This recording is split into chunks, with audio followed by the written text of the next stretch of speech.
All right. With the fucking All right. Seamus accent. Seamus, the Great White. Ha! Isn't that what he calls himself? The Great It White. used to, yeah. Yeah, what's he call himself now? Just Seamus? The Celtic warrior, however you say Oh, Celtic. Celtic with the Celtic, I think. Yeah. Yeah, Yeah. Celtic. My mom for some reason used to listen to Celtic music where it's like the bagpipes, like, and Yeah. you're like, that sounded like not like in a bagpipe at all. I apologize for anybody who got offended. Hey, that's your heritage, so it's all good. Yeah, You can right. defend yourself. It's funny because somebody at work, they were talking to me, and I think it was like Monday or something like that. So I had just shaved, like, and I trimmed my beard or whatever. And then they come in, they're like, oh wow, I just noticed you had like some red in your beard. Or like first they asked me like, oh, what'd you do over the weekend? I was like, oh, not much. I mean, I went to my nephew's birthday party or whatever the hell. Had a couple of drinks. Sunday I worked with a buddy, like building like on his property or whatever. And then she was like, oh, did you get drunk? And I go, what? No. She's like, and then because she's like standing like to my right or whatever, and I'm like watching people as they're coming in, kind of like scanning stuff like that. And she's like, oh, you got a little red in your beard. I just noticed that, and I was like, yeah, that's it. Like if I grow it out, you see, it's a lot more prominent. Like it'll be like light brown and red. And she's like, oh, I bet you're fucking Irish or whatever. You can hold your liquor, can't you? And I'm like, no, I'm like an extreme lightweight. I get like 2 shots, and I'm like, what's going on, guys? And but no, basically today, episode 18, Panda Cast. James, Jarrell, how are you doing, bro? I'm doing good. Seemed like it was a fast but slow week at the same time. Like I feel like my body's tired, but it went by kind of fast. So I'm Why do I good. feel the exact same way? I do feel the same way because this week at work, every day I probably went home after midnight 3 days this week, Dang. and I got in at 1 p.m. So, um, well, no, I got home after midnight every day of the week. But I'm saying like clocking out. One was like 12:11. The other days were like 11:20. So I got home like right at midnight. But man, Yeah. but yeah, as far as that goes, it does feel like it kind of zoomed by. Like I don't feel like it had like a emotionally or mentally taxing week, but like it was Yeah. just a lot of physical. Other than that, what's up, Really. bro? Uh, I would Hell have been yes. better. I would have been better, but I missed out on a free NFT, and I was so sad. So shout out to the probably nothing NFT. I was waiting for it. I was at work. I wasn't supposed to have my phone out. I was waiting, but then that day, it wasn't the day for the wait list. It was the day for the allow list. So yesterday was the day, and I was like, oh shoot, 12 o'clock, 12 o'clock, and then I end up getting sidetracked and playing like Madden with my friend. And I looked at the time and I was like, no, I missed it. And it sucks because No. now it's at like 0.05 Ethereum, which is like almost $200. And I could have got two of them, so it would have been worth $400 for free. But then I had told Damn. my girlfriend, I was like, you know what? Somebody out there probably needed it more than me. I just gotta relax and just take it easy. That's very Somebody needed selfless of you. it. Yes, I had to It's think the very positive. selfless of you. So yeah, so No, shout out that's to cool. them. That's cool. Shout out to the motherfucker that got my two. Um, yeah, I mean, nothing really crazy for me has happened this week. Like I said, just a lot of work. Oh, I will say this. Um, Me and Tatiana are making some really good moves as far as like our financial situation, as far as like getting our debts and things like that paid off. We made a decision that we're just gonna pay off a bunch of this shit. Like we have it set up on monthly. Basically, we're gonna make a decision to pay off a bunch of this shit early, just to get like okay, Jesus Christ. Each month we're not like shelling out so much cash. We could just recoup. Like we thought it would be smarter. Okay, just pay this shit that and never worry about it again. And then the money that we would be normally putting out every month just goes right into the fucking pocket or into something else like oh like crypto da da da this. I Yeah, know it probably sounds stupid because you can just take let's say we owe $6,000 in debt, just random number. Instead of but we pay $600 a month for the bills to try to pay it off in 10 months. Let's say that.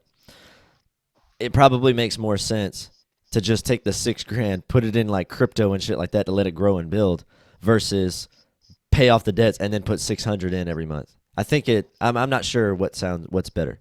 You know, I think from what they're talking about or what I've heard is it's better to invest a little over the long period than a bunch all at once. So Yeah. in my mind, I feel like that's the better strategy. You know. Plus, once we pay off the debts, we'll still have a good chunk of change for like rainy day fund stuff like that. And crypto is moving up and down, so that's good. But we're making a big move here. And I also do you know who Casey Neistat is? Yeah, the vlogger. I told you my Yeah, favorite vlog is when he was on the airplane and shit. Yeah. yeah.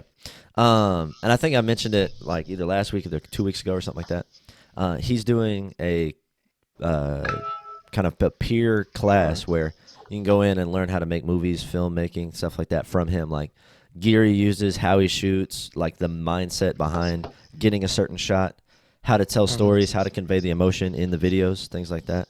And I signed up for his course, and it starts on Monday, and it's a month-long course. So gonna be doing that. So that's exciting. I'm Yeah. investing in my creative video making skills, which is really cool. I think this is the first time that I've done that. I mean, Yeah. I've done like non-paid investment. Like I've watched videos on how to get better at it. I've invested in equipment like microphones, cameras, laptop, GoPro, tripod, stuff like that. Getting a cell phone with a better camera, all that stuff. So I've done that. But this will be like the first time where I'm like, okay, from somebody that I really respect who has over 12 million followers or some shit, who gets Yeah. billions of views on their YouTube channel, I'm going to learn directly from this person. That to me, creating those connections and other people in the class. Yeah. Let's say I bump into somebody and then me and them become like pretty good friends and they're on their grind, like I'm on my grind. And then let's say they have like, I don't know, 15,000 followers on YouTube. It's like, Yeah. hey, let's collab a bit. Let me get you on the show. Let me get like on the podcast or whatever. We can talk. You never know. It's just like I'm not putting any pressure. Like, oh yeah, I'm gonna meet somebody that's gonna help put me in the know. But you never know. Like you could Yeah. literally become best friends with somebody that is further along in the process that can help you avoid a bunch of shit. That's what Mr. Beast talked about. You know, Yeah. when he first got started. It's like you just dedicate like push. Like it helps when you have people that are on the same path. Like that's why you and me are like working so good because it's like we're kind of around the same level, and we're both like really focused in on the growth of the show and everything like that. So it's just another step, which I'm excited about because I'm gonna Yeah. I learn think that's more cool and more and because more. like you said, it's like perfecting your craft. It's something you're interested in, so Right. that's what makes it better. And then, like you said, the fact that what you're doing can also give you some more money. So it's like, oh, I like this. I'm getting better at this, and this can bring me a lot of money, and it's another skill set. And like you Yeah. said, nowadays, networking is probably one of the most best things that you can do nowadays because with social media, with all of this other stuff, having followers and this puts you in higher places. Right. So And yeah, me and Tatiana got a couple of good video ideas that we're gonna put out this weekend, and we got like this like making fun of Amber Heard and shit like that in the Johnny Depp situation. There's a trend that's going around that we're going to capitalize on this weekend, and we're feeling pretty confident that that's going to boost us over 100K because right now we're at 98.4 thousand followers on TikTok. So y'all been I one up since last week. like the fact that I'm going into this class and can be like, oh, this is me and my wife's TikTok. Like this is I can show like if they're looking for like some samples or whatever of like, hey, what are okay, so you're saying you're moderate, like show me some examples. It's like, okay, well there's this video. I shot it, we did all the shots, we came up with the Yeah, idea, here's the concept. This is how we whatever. Like this is my editing skills, lining it up with the music, lining it up, whatever. And I think it does feel good to be like, oh yeah, this is we've grown our TikTok to 100K followers. Like while I'm in the mm, class, because then they could be like, oh shit. I think if I look up Casey Neistat, he could go on YouTube and be like, I have a TikTok, boom, 200,000 followers, like probably. yeah, But like, there's a lot of the times where it's not the same uh craft. You know, it's like what yeah, works on YouTube doesn't work on TikTok, or what works on TikTok doesn't work on YouTube. So yeah. let me look up Casey Neistat. So I think that's cool because like nowadays, like I said, basically it's not always what you know, it's who you know. But Yeah. then who you know can also teach you what you need to know. So that's great. Yeah. So check this out. Uh, so Casey Neistat's first TikTok was in October 2019. 2019, 2019, 2020. And then December 2021 was his last TikTok. So he did 1, 2, 3, 4, 5, 6, 7, 8, 9, 10, 11, 12, 13, 14, 15, 16. He's done 16 TikToks. He's only got 1, 2, 3, 4 videos that have done over 1 million views. His highest has got 4.9, which beats our 4.3. But Yeah. the only other one he has is 3.2, and then 1.2, and then 1.7. So we have more views on TikTok than he does. And then he has 2.3 million likes. We have 2.6 million likes on TikTok. Yeah. And this is where I'm saying he could just go on YouTube and be like, I have a TikTok, and people follow, because he has 365,000 followers on TikTok, right? And then it's funny, dude. Like, he's so good at marketing, too, because check out his TikTok. It's like, if it'll load or adjust. It's just his face says Casey Neistat, and then his bio, the guy from YouTube.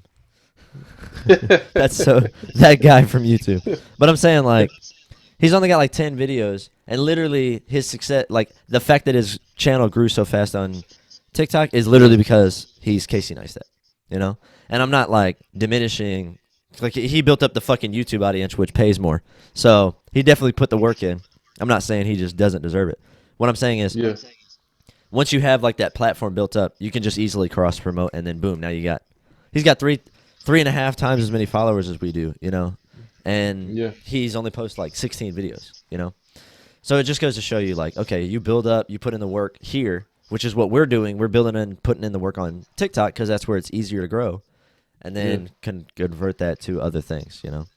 And I know that feels good for you to have like less followers, but like more views or whatever. That feels good. Yeah, and it's just, it's kind of cool. And it's like, and that's Casey Neistat. Like, I understand that if he put out a fucking TikTok video every day, he would just 1 million followers, you know? Yeah. Because he's so good at making videos and things like that, right? But again, what works on YouTube doesn't work on TikTok. And maybe, dude, this could be a thing. You never know. I could go into the class and be the person with the largest TikTok following amongst the students. Yeah. There's a chance that we could do that. And it might be a thing where he could be like, hey, come to New York, and you never fucking know. Like, I'm throwing that out there, God. That'd be fucking awesome. Being a fucking Neistat vlog, holy shit. But that'd be huge, yeah. That would be fucking nuts, you know. Nuts. And then nuts, you know, like guts. Guts. Yeah. What is the fucking song? Like, gotta have guts. Do you have this guts? Because it was like a mechanic. It was like a mechanical beat or something.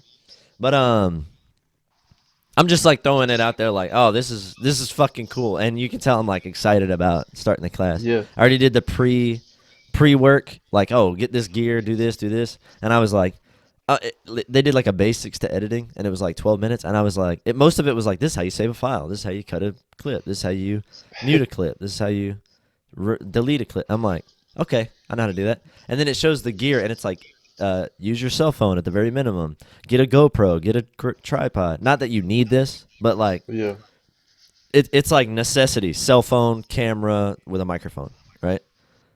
And then it was like nice to haves, and it was like, okay, like a point and shoot, a DSLR, a GoPro, a tripod, a drone, and then it was like advanced gear, like top of the line DSLR cameras, lenses, whatever. And then it was like editing software, shit like that, you know? Very excited about that. And there's some other big things that I can't talk about right now that have totally gone through. I'll tell you off camera. Oh, but, yeah, that's awesome. Very exciting, especially dealing with the video creation and content creation and things like that. So very excited. And probably at the end of May, I'll be able to share with the audience. But for now, it's just going to be like a closed behind door thing. But it's very cool. I'm very excited. And I'm And excited for you, dude. That's awesome, dude, man. it's working, bro. Like even Tatiana's just like, dude, this is our fucking path. It's coming to fruition, you know. And I'm like, all right, Yeah. I'm here, babe. I'm here for it. I'm here for it, you know. But those are just like, I don't know, some things that have been going on with me, and I know it was like 15 minutes of us just talking about ourselves, but hey, that keeps the audience. The audience likes it. Whatever, Yeah. they enjoy it.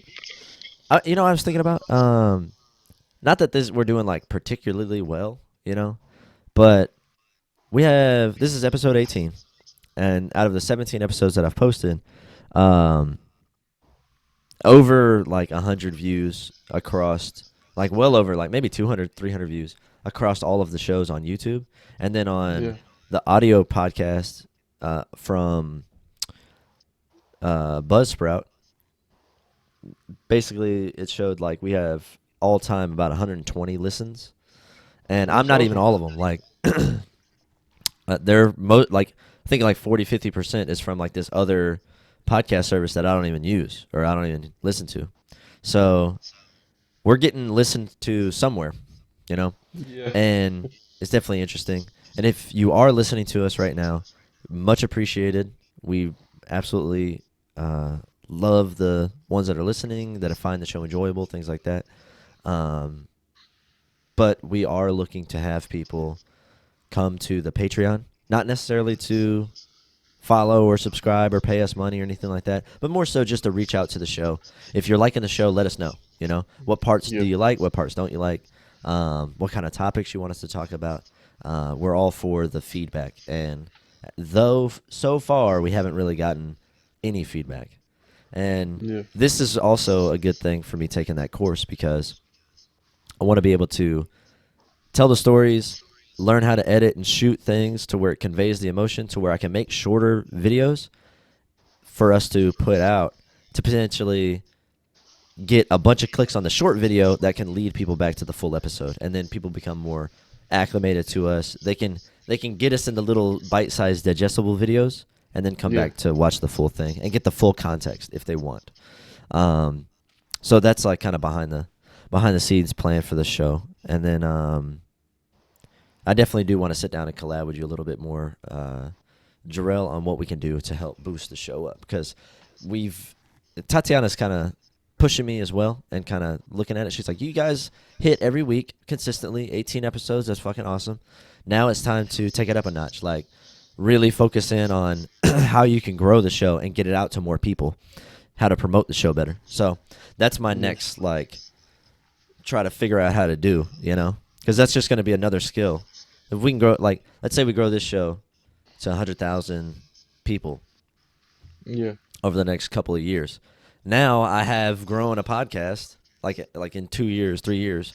Now I've grown a podcast to 100,000 people. I can now show people and tell people how to do it or what to do. Like, this is how I promoted myself in the beginning. This is how I started. Yeah. This is how we came up with topics. This is whatever.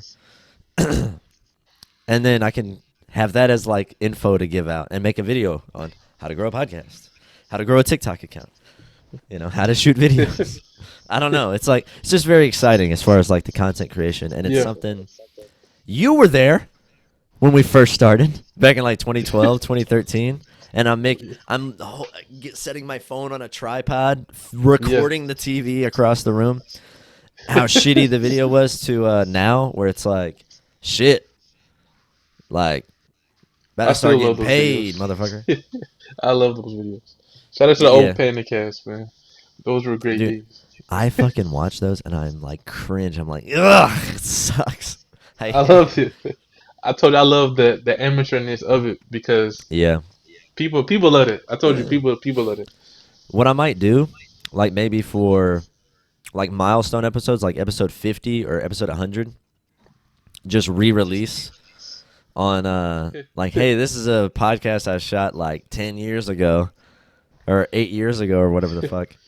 When I was first getting started, and you can kind of see the difference of then versus now, you know, Yeah.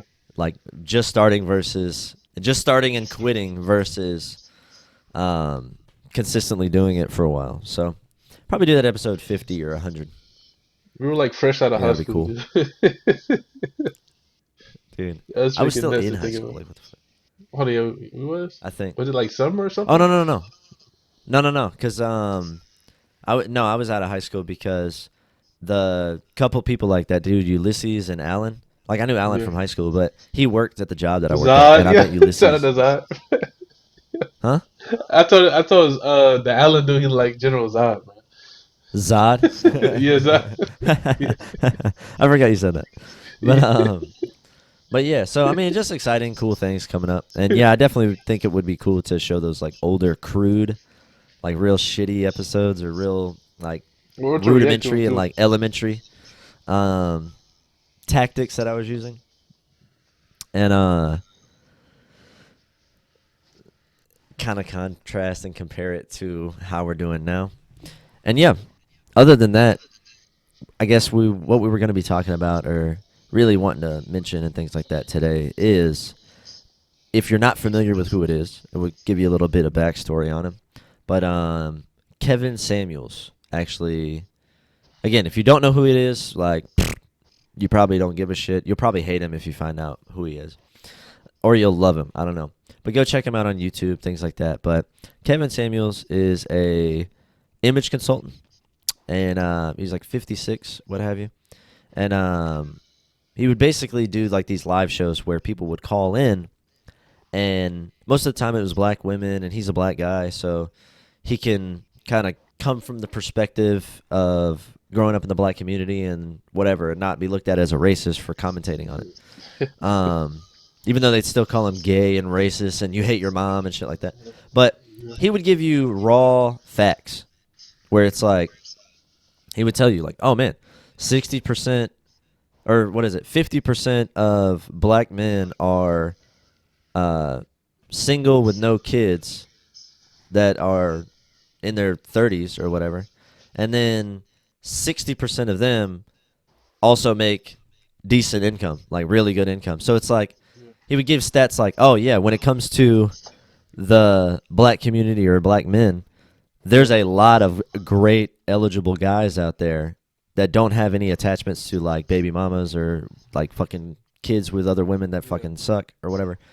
That these people, like these women, could go and talk to, but they keep ending up with like these real shitty guys and stuff like that. And he would call them Facts. out on it. He would call him out on it, and he very controversial individual. Um, but that's kind of like a little bit of backstory on him, because the reason I want to talk about him is because he actually passed away. He died 2 days ago, in I think it was Thursday morning, and then he lived in Atlanta, and it was Yeah. confirmed by his family yesterday, like 100%, like confirmed, and basically it was kind of like a shock. Like I found out yesterday morning, and I was just scrolling through, and then it was the dude. He was talking to Kevin Samuels, da da da da, and then Kevin Samuels started talking, and then it said R.I.P Kevin Samuels in the comment or the little description. I was Yeah. like, what the fuck? I immediately go Google it, and there's like three different things. Like I didn't believe it at first, Yeah, me too. you know, because it came out and there was like three different cause of deaths that I saw, and I'm like, man, this is bullshit. You know, like this Yeah. motherfucker could probably be in like Bangladesh or something, ain't got internet, and some piece of shit person was trying to just do like a death, like a hoax, you know, Yeah. and I don't know, like when it comes to his viewpoints, very intelligent person, very smart person. When it comes to what he's read, what he's learned, things like that, he's kind of like Black Jordan Peterson, but more entertaining and like harsh and mean. Because Jordan Peterson is very like calm, and he tries not. He's agreeable, so he tries not to step on Yeah. anybody's toes unless it's absolutely necessary to call them out on something that they're doing that's stupid. But Yeah. Kevin Samuels would be like, he'll be making fun of like fat people, like Big Shirley, you ain't right. You can't fit in the Ferrari. You can't fit in the Lamborghini, Big Shirley. You want to get a high value man, you better lose some weight. You know, like he would tell it like it The little is. sound bites. Yeah. I Yeah, was like, oh my gosh. dude. There was one man. He was like, what the fuck? Oh, he was like, yeah. He's like, ladies, if a highly successful, makes over 100K black man approaches you and is talking to you, as soon as he catch whiff of you're 40, you're divorced, you have 3 baby daddies, you have 3 kids, you're low value. He's gonna be like, and he hits the button, fuck this shit, I'm out. Let me hear you say it, fuck this shit, I'm out. Like, it was like so funny. And but dude, like Tatiana would listen to his podcast, and like, man, some of the people that would call in, you'd be like, how can you think like that? How do you Yeah. think like that? And like, there was this one, because in the modern, it all comes back to like modern versus traditional, right? Yeah. But there was this one lady, she was like, oh yeah, she's like, I'm a counselor, like I tell women that they don't need a man, they can do this on their own, like. And he's like, and you're telling this to women? She's like, yes, absolutely, yes. Like, she's like, and he's like, ma'am, you are a danger. And she's like just sitting there like, hey, yeah, I'm doing my shit. Yeah. And he's like, you're a danger to women. You should not have a license to be a counselor. You should not be like, you should not be able to. Yeah. And then everybody would just shit talk him because he would tell the truth. And like, people in the comments of the video are like, well, I didn't really like him that much. A lot of stuff that he said, but it like R.I.P, right? Yeah. And then you look at the person, and then it's like she's like this Big Shirley looking motherfucker. And you're like, yeah, no wonder you didn't like what he had to say, because he was talking about you. He was talking about how you suck. You said He's talking about how you suck. But the thing is, he just got popular talking to women about what's wrong with women, right? But he got his start, and he's an image consultant for men. So a lot of people don't really watch because nobody gives a fuck if you attack men for being fat or overweight. People care if you call a woman Big Shirley. Even So though he did call out both sides, but people was like, "Oh, he just only He talks hates his about mama. women." Yeah. He talks about women. He hates his mom. But dude, if you saw the dudes he was talking to, he would talk 10 times about worse. the D size. Oh, you a Yeah, loser. All kind of yeah, stuff. yeah. Like he'd be like this, like talking to a guy. He'd be like, "How old are you?" And the guy'd be like, 21." And he's like, "And how much you weigh?" And he's like 315 pounds. And he'll be like, you see his face, he'd be like, God damn. And he'd be Yeah. like, do you got a big dick? Like, and the dude's Dude's like, like, "What?" Yeah. he's like, what? And then he's like, do you have a big dick? And then the guy's like, well, I mean, like, it's never had any complaints or whatever. And he's like, you ain't got a big dick. He's like, Yeah. if you had a big dick, you'd know you have a big dick. People will tell you have a big dick. He's like, me, I have a big dick. You ain't got a big dick. You ain't got no job, no income. You're not striving for anything. You're 300 pounds, and they don't even get big dick. You suck, dude. You need to change your Yeah. life. You need to like get off your fat ass and go work out. Like, that's how he would talk to guys. Yeah. But then like women, he would ask more questions and try to get them to see like the faults in their thinking. Whereas dudes, he would just go in like no mercy. Like, Yeah. but again, that just goes to show you the society where nobody cares if you shit talk a man. But if you Yeah. talk about a woman, or if you tell a man he needs to lose weight and get ripped, everybody's like, you're saving his, yep, whatever. I don't give a fuck. But if you talk like, hey, if you talk to a woman, you're like, hey, is this the kind of man you want? Like a high caliber, high value man, makes this kind of money, does this, does this, does this. Look at the girls that he can get. And you have Yeah. to then model yourself after those girls. If you want that guy, you have to be better than what he's getting. And the same thing for like the exact same thing for women. You have to be better than the man she's getting, because women stand at the finish line and wait for the winner, Yeah. and women choose. So it's like Jason Capital. You know him? No. Okay, he's a marketer, copywriter, multimillionaire in his 20s guy, whatever. And he goes, usually when he's like, I used to be a dating coach, and I would draw a triangle. He's like, I would draw a triangle. Mm-hmm. And he goes, I would put 1% of men at the very top. Then I'd put 100% of women in the middle. And then 99% of guys at the bottom, right? Yeah. And women do not date below their standard. Like women date at their level or higher. Men will date anywhere, right? Yeah. And he goes, so basically what he's saying is for you to date anybody, you need to put yourself in the 1% of men, which requires you to focus in on yourself, your health, your fitness, your looks. Like if you got fucking pimply, like Jason Capital is not like the most attractive dude ever. And he's had really bad skin for a long time. Like in a lot of his older videos, he'd have like these pimples and things like that. And Yeah. he's like, dude, I tried everything. And like, this is somebody who didn't have like I mean he's not an ugly guy in my opinion. Like he works out, he especially now he like takes care of himself really well. But he's basically talks about like men like hey, you got to become part of the 1% to get a girl. You know, you got to better yourself. But women don't want to hear, "Oh, you got to better yourself." And that's what he would do. You know? Yeah. Like we've talked about this multiple times on the show and you said it where it's like a dude sees another guy working out, oh man, inspiration. A woman sees another woman who's skinny. Oh man, liposuction. You fucking bought that. Nice fake tits. Yeah. You know, and then they go and get like the same shit, fake tits and all that other stuff to make yourself better. But like, you said that you listened to him too, right, Kevin Samuels? Yeah. I watch his stuff all the time. Like usually when I used to play games on the computer and I was just chilling, I Uh-huh. would just listen to it just to have something to listen to. Yeah, And one of the main things, like a lot of people in the conversation are like good people.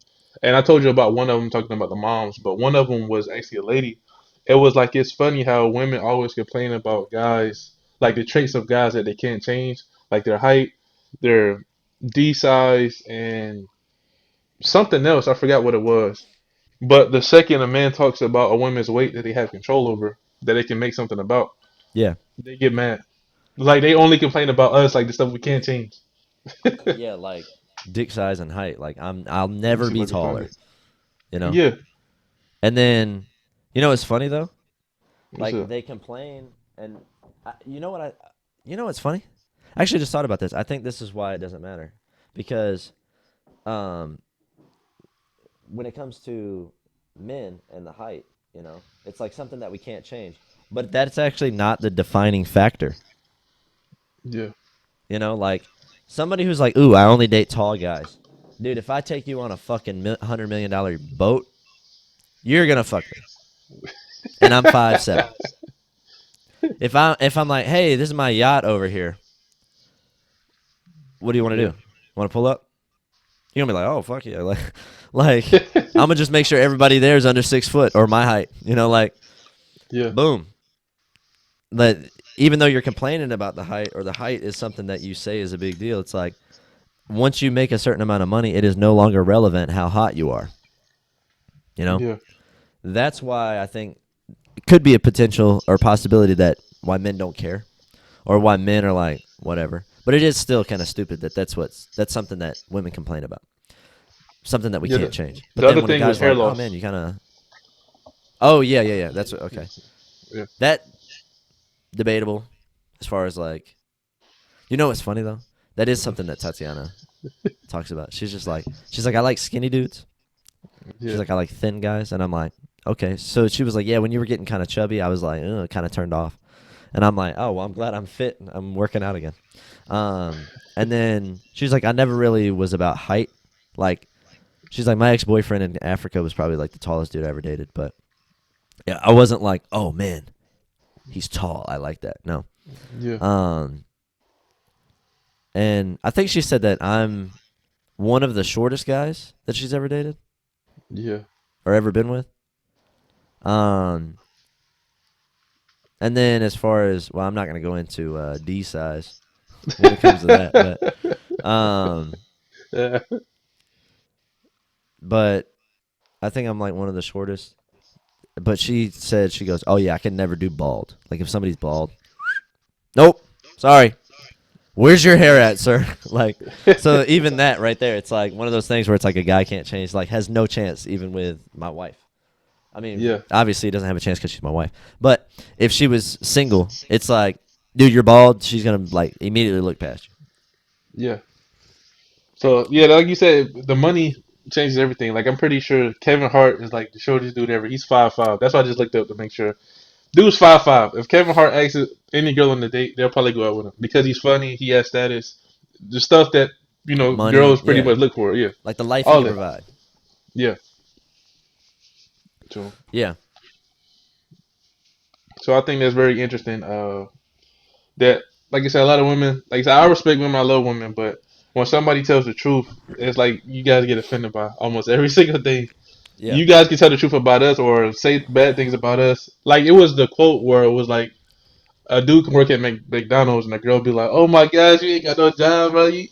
Well, you got a job, but you working at You McDonald's. ain't got no But if a money. girl, do that, oh yeah, get that money, sis, get your bag, get how you do it. But that's just crazy, to me, man. That's Yeah, always like because that. there's like a graph where it's like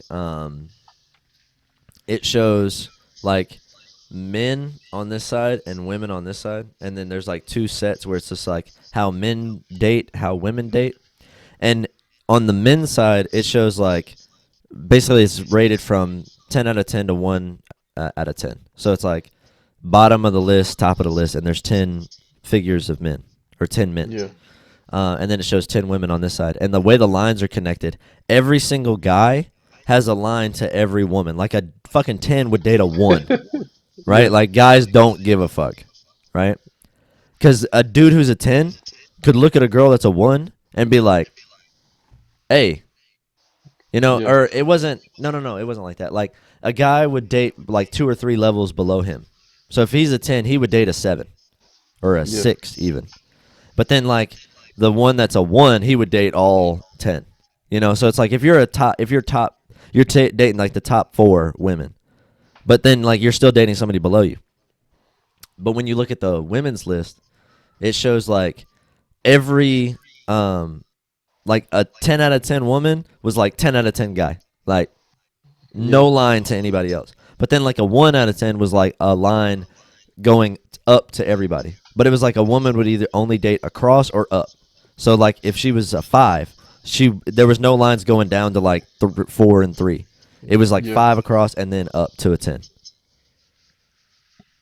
Or it was like the way women look at it, they look at like the top 4 guys and that's it. Like if you're a 6 and below, no girl is looking at you. that's terrible. Yeah. It was like I'm trying to think about it how I thought of it, how if it was right. Because like a dude would date across and 1 down, 1 up, and then a woman like list it was like whether you were a 1 or a 10, it was like 6 or better.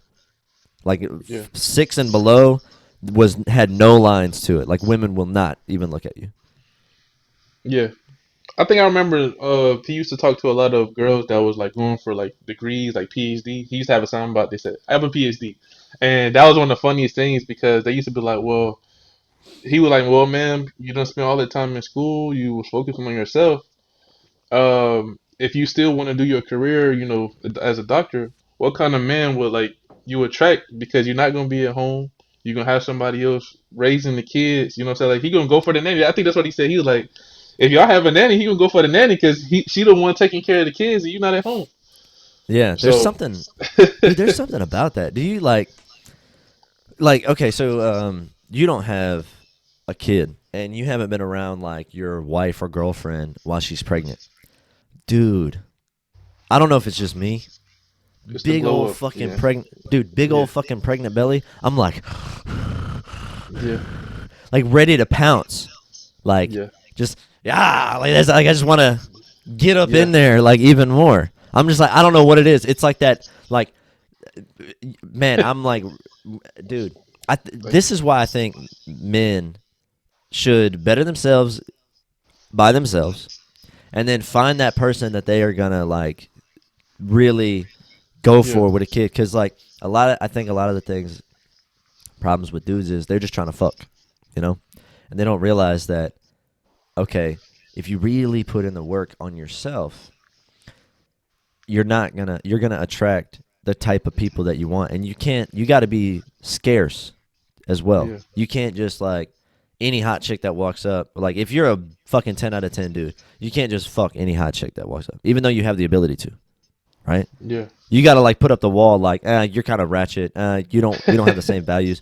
yeah, You're Like you got to put up the walls for the mental stuff, not the like and the physical stuff, because it's like if somebody doesn't share the same values and things like that, you got to like let them go. Like Yeah. sure, it's fun to flirt with girls, talk with girls, and just kind of have like that regular, Yeah. like just interaction. But it's like you should really be one as a man focusing on yourself, becoming more interesting, becoming more thoughtful and intelligent. Like nowadays, we're not fighting so much with our brawn. Men are required to fight more with their brains, you know, because we're not pillaging fucking villages and defending the Vikings. castle like we used to, you know. So it requires us to, for us to be more interesting and become high status. It's about us making more money. It's about us doing more things, you know. But women are also seductresses, and they Yeah. are able to sway our minds because we're weak. We're weak to the pussy. But Back like, to the BC days, bro. yeah, Even with the apple, bro. dude, Like like we suck. motherfucker. Yeah, we suck. Men are such trash. You're trash. You're trash. But like, you gotta focus in on yourself, you know, and kind of build up because, dude, I'm telling you, when I got with Tatiana, uh, like, oh yeah, it's all fun and game, like all fun, right? Yeah. Where like going home from work early and shit like that, and enjoying each other's company. Let's put it that way. But then when she got pregnant, Mm. a complete flip happens in the brain, for or at least it did with me, where like, dude, I was praying to God that she wasn't pregnant. Like, I was like, God, whatever mistakes I made in my life, I do not need Tatiana to be pregnant for me to understand I might have made some mistakes, right? And God was like, you're talking out of your ass. You don't know what you're talking about. Boom, pregnant. And Yeah. then after the baby was born, or like while she was pregnant, I'm like, damn, why is she like 10 times hotter with a big old fat pregnant belly? Yeah. I'm just like, damn, what's up with that belly?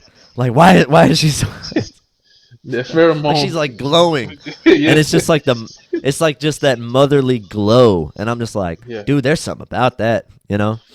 Yeah. And then after she had the baby, she's feeling all self conscious and shit like that, and she's trying to snatch her stomach back in to get fit, and I'm just like, but she got like put on some weight in the thighs and the hips and stuff like that, and I'm Yeah. just like, The ooh, good stuff stays, the like the good boobs, stuff the stayed, butt. right? Yeah. The good Yeah. stuff stayed, but it's like, dude, okay, so I look at Tatiana now, and like, man, she is not. I look at it. She is not 24 anymore from when I met her. Like we met 9 years ago. Like October 5th, we'll be together for 9 years, right? She's not 24 anymore. She's like 33 or about to be. And it's Yeah. like I look at her, and she doesn't have a 24-year-old's body. She's not like fucking tight fit like how she used to be, right? She's like a little more cellulite here, like, and she hates it. Like it's not like I'm talking shit or whatever. She got like a little bit of a pooch. She has like a scar from the C-section. And I know I'm totally putting her fucking business out there, and she probably would hate me for that. But it's like, Yeah. it's just to say, like, man, god damn, there's something about like, that's Yeah. the mother of my kids, and Yeah. she's hotter than ever to me. And Yeah. it's like, guys, find that, please. I want that for you. And the thing about it is, we share the same values and morals where it's like we should have the same drive. Like she's building her copyright, and we want to build something together as a family. We want to have a better mindset for our kids, teach our kids that they don't have to fucking go to college or whatever to have a successful life. Like look at us, like we're turning our things around. We're building up a stronger foundation for the future to where when the Yeah. kids are grown, we can have passive income. We can have income coming in from remote work like video editing, content creation, copywriting to where I don't need to go clock in at a job, you know? Mm. And we can travel. We can literally live and work from anywhere. And then that just provides more great content, you know? Yeah. When it comes down to it, Kevin Samuels was the facilitator and the voice for men Yeah. because A lot of dudes out here don't want to say or can't say You what he can't say would yeah. say, you know? And this is truly, in my opinion, a great loss when it comes to uh, the modern man reclaiming his masculinity, Yeah. because he was truly a high status man that wasn't afraid to call people out on their bullshit. And he would talk to people on the show, and it was very good to have a controversial conversation, like somebody who didn't agree with him, and then go back and forth, and he can make crack jokes and shit like that. Cut her off, like, you ain't gonna overtalk me, bitch, like, or whatever. And then, like, he would just cut him off, like cut the phone call, and it was entertaining, very funny. Yeah. But he goes, you guys only see what I put out there. You don't see the hundreds, thousands of emails and DMs and messages that I get from people and women who are like, I listen to your stuff and it helped me become a better wife to my husband. Yeah. It caused me to like get out of my own way and fix these things that were kind of like plaguing my life, and really helping people to find like more happiness. Like, if you really listen to the message, Yeah. like, if you can look at this person and think like, oh man, yes, I see where this person's having their faults, and then listen to the message, not necessarily the words, Yeah. um, and you can kind of see how he's trying to help, and he can point out the stats like, oh, this is what leads to depression in men. This is what leads to depression in women.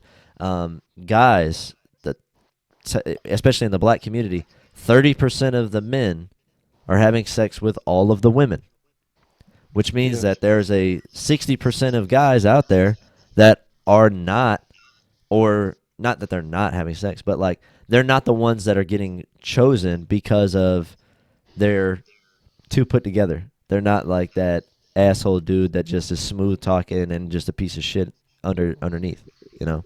Yeah. You have like, well, like nice respectable guys, and it's just like a lot of women don't want that. They do, a lot, and it's not that a lot of women don't want that. A lot of men don't want to deal with you because you're fucking loud or whatever. Yeah. And that's not coming from me, so don't fucking think I'm a racist commentating on the black community. That's Kevin Samuels, who's a black guy who fucking grew up, lived Yeah. it. Sorry. Yeah. But that's kind of was his message. But a lot of people fucking didn't get the memo, didn't get the message. It's very sad. Because it's the outside, man. Because I told you, like I say this every time, women don't like the truth for the most part. And when you call somebody out in their bull junk, they'll try to talk around it or try to create something to have an excuse, Yeah. so they won't change. It's like, oh yeah, he talking bad about us. Well, he's trying to help you if you really think about it. Like you said, he's trying to help everybody on the show. Hold on, like he said, he didn't force nobody to call in. They called in on themselves. So why are you mad that you called in knowing what he was about, especially after all of them shows? I see maybe if it was like the first week or whatever. After all of those shows, he got 1 million subscribers, and you want to come in with the BS. What did you expect when you called? Yeah. So that's Like, how I you felt called in, you about knew I was gonna like it. disagree. Like, Yeah, you called in, you've seen my videos. I've given my opinion. I've given advice or whatever to people's like issues, like advice for their issues. And you call in disagreeing with everything that I've ever said, telling about your life, and actually calling me names, that I'm gay, that I hate my mom, shit like that. yeah, Again, it's like, what did you expect Kevin Samuels to say about you? yeah. Do you thought he was going to be like, you know what? You've really convinced me. You've changed my mind. No. Like you called in for This his help and and then mad when you get it. That's stupid. That's right, dumb. right. That's like, and I can see where it doesn't uh, bode well, but it's one of those where it's like not the setting to provide like real change for people, because they're calling in just to have the controversial conversation, and people would call in and be like, "Oh, well, I wanted to talk about how your audience perceives your content and kind of takes the information and twists it." And he goes, "I have no control over what my audience does with my content." Yeah, Hold on. Okay. He's like, "Yeah, I have no control over how my audience feels about my content. But hold on one second. I gotta go see what the hell that was. Perfect. But yeah, guys. Kevin Samuels, man, this dude, he was a national treasure in my opinion. I remember when I first heard about him from my friend, and then you see him on World Star.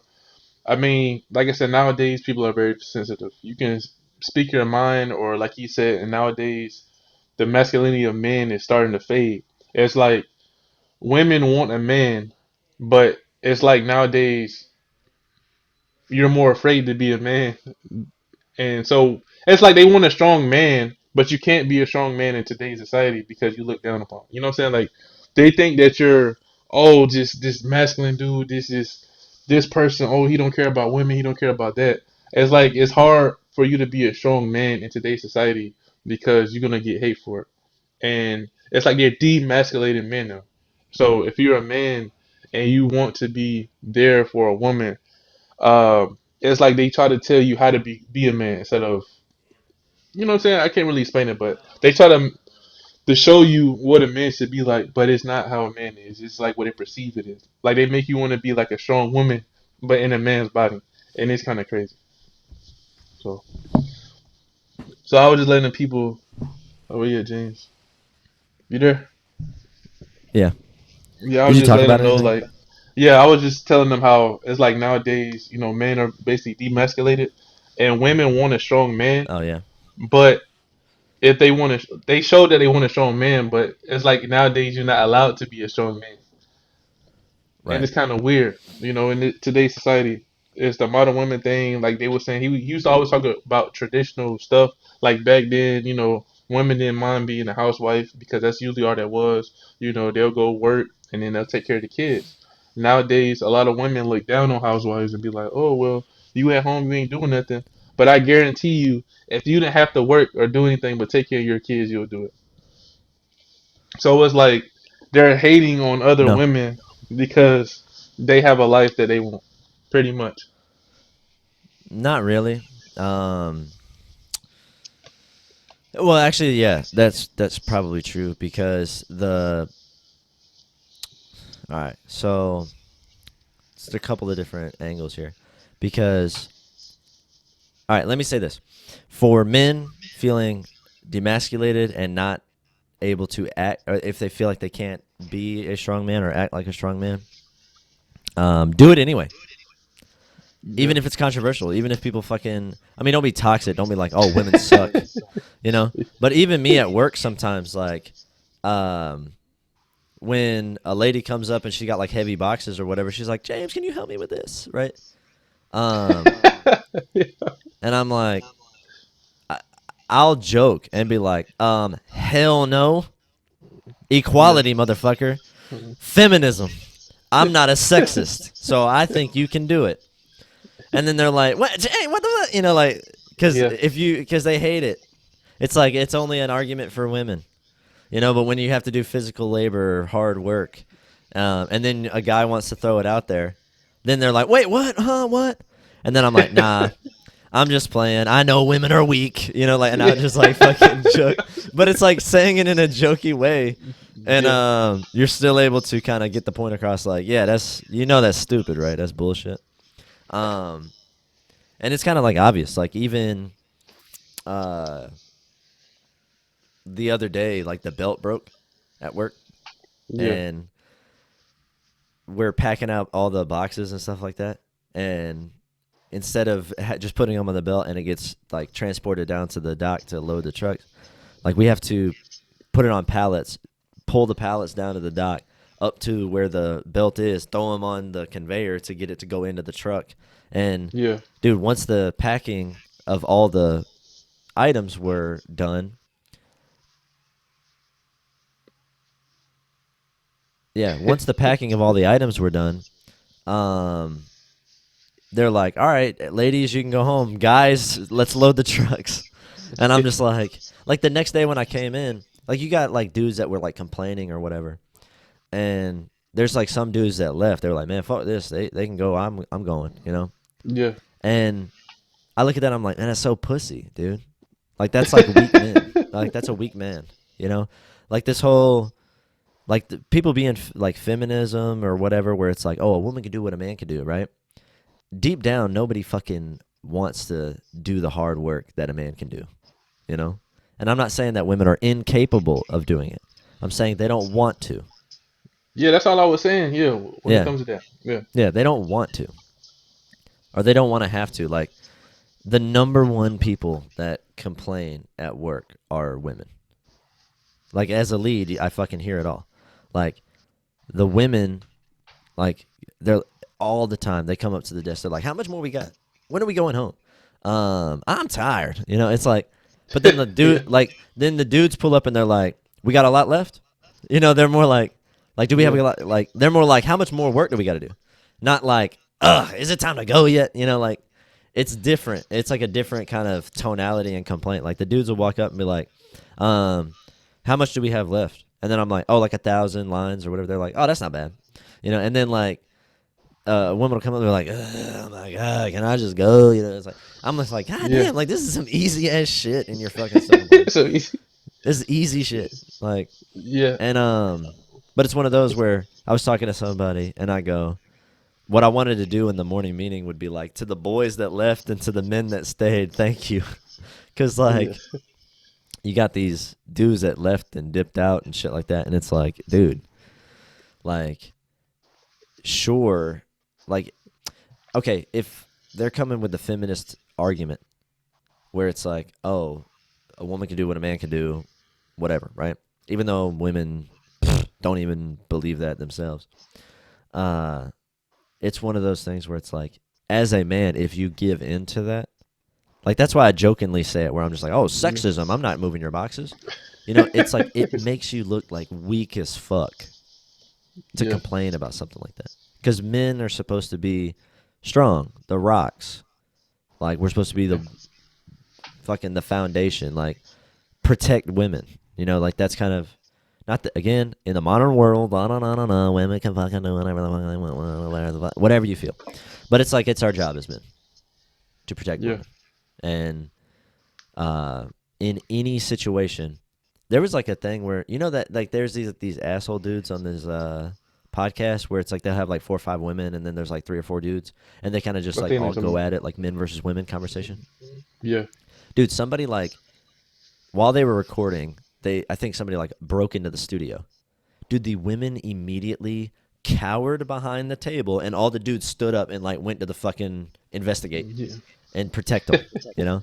And it's just Yeah. like they talk about like, dude, the only reason women feel this way now is because we're in a modern world where Yeah. things are convenient, where there's air conditioning in the office. Because guess what? If we were pillaging fucking forests and or pillaging other villages and attacking like other tribes and defending the fucking perimeter, and things were really really difficult and Yeah. hard labor, people would fall just right back into their natural gender roles. You know, that's why it's important for men nowadays. Even if you want to complain, don't. Yeah. Just be strong and be stoic. Like literally, dude, if a woman is like coming up to you and she's giving you like all this fucking like headache and fucking trauma and whatever, like emotional, just like baggage, just stand there, listen, smile a little bit, Yeah. because they're gonna be like, dude, like I do that shit at work all the time. Like somebody's just like, blah, blah, blah, blah, blah, blah, blah, like going on Yeah. and on and on about their fucking whole life problems, and I'm like, because at the end of it, they're like, why are you smiling? And I'm just like, I was just listening. Yeah.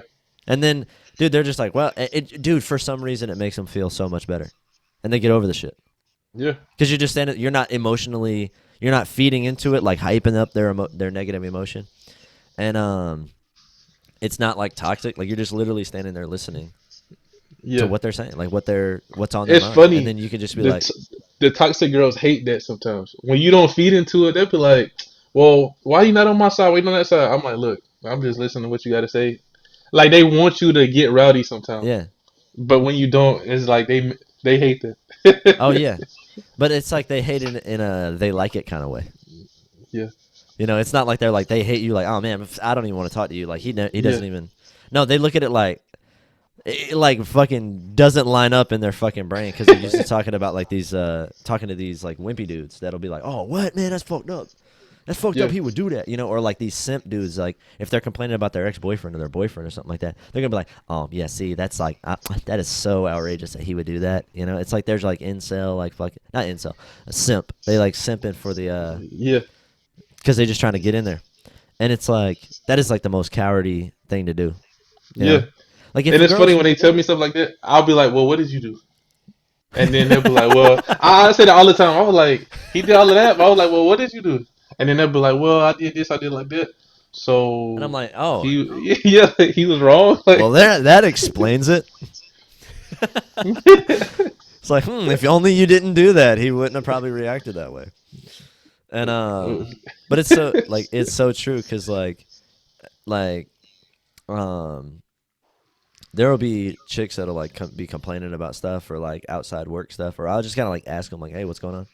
And then they kind of if somebody's ever talking about like their boyfriend or their whatever, like, oh man, he's doing this, like I'm having like fucking blah blah blah, because for some reason as a lead, people fucking just talk to you about shit, and yeah, or they feel comfortable telling you because whatever. And I think like sometimes you could see kind of how they react when they say those things, and you're just kind of like, and you're kind of just like, okay. Instead of being like, or if they say something like, oh well, I mean, he did this is totally fucked up, right? And you're looking like, no, that's not really that fucked up, and you just kind of like have that expression where yeah, it's like, I would have done the same thing he did, or yeah. like, I would have done the same thing he did. But they think it's what funny you're saying sometimes, doesn't like make you any said. sense. Yeah, but dude, I'm telling you, for some reason that like puts you again, not that that's like the fucking plan, but it's like as a man that puts you at a higher status in that particular person's mind because Yeah, women don't because women live and everybody knows this women live in the emotional side, men live in the uh logical side, or like the what is it, like in the book it's like women are chaos, men are order, right? Because men are not supposed to be emotional. yeah. You good? Oh yeah, I was reading something, sorry. Oh, oh, Yeah, so let me do this. Click. cool. Perfect. Look. But yeah, um perfect. All right. But yeah, so it's like uh women live in the emotional side, men live in the uh logical side, whatever the other non-emotional side is. But it's like women are chaos, men are order, and that doesn't mean that men are not chaos and women are not order as well. Like, but the natural like abundance of Yeah, is chaos and order, right?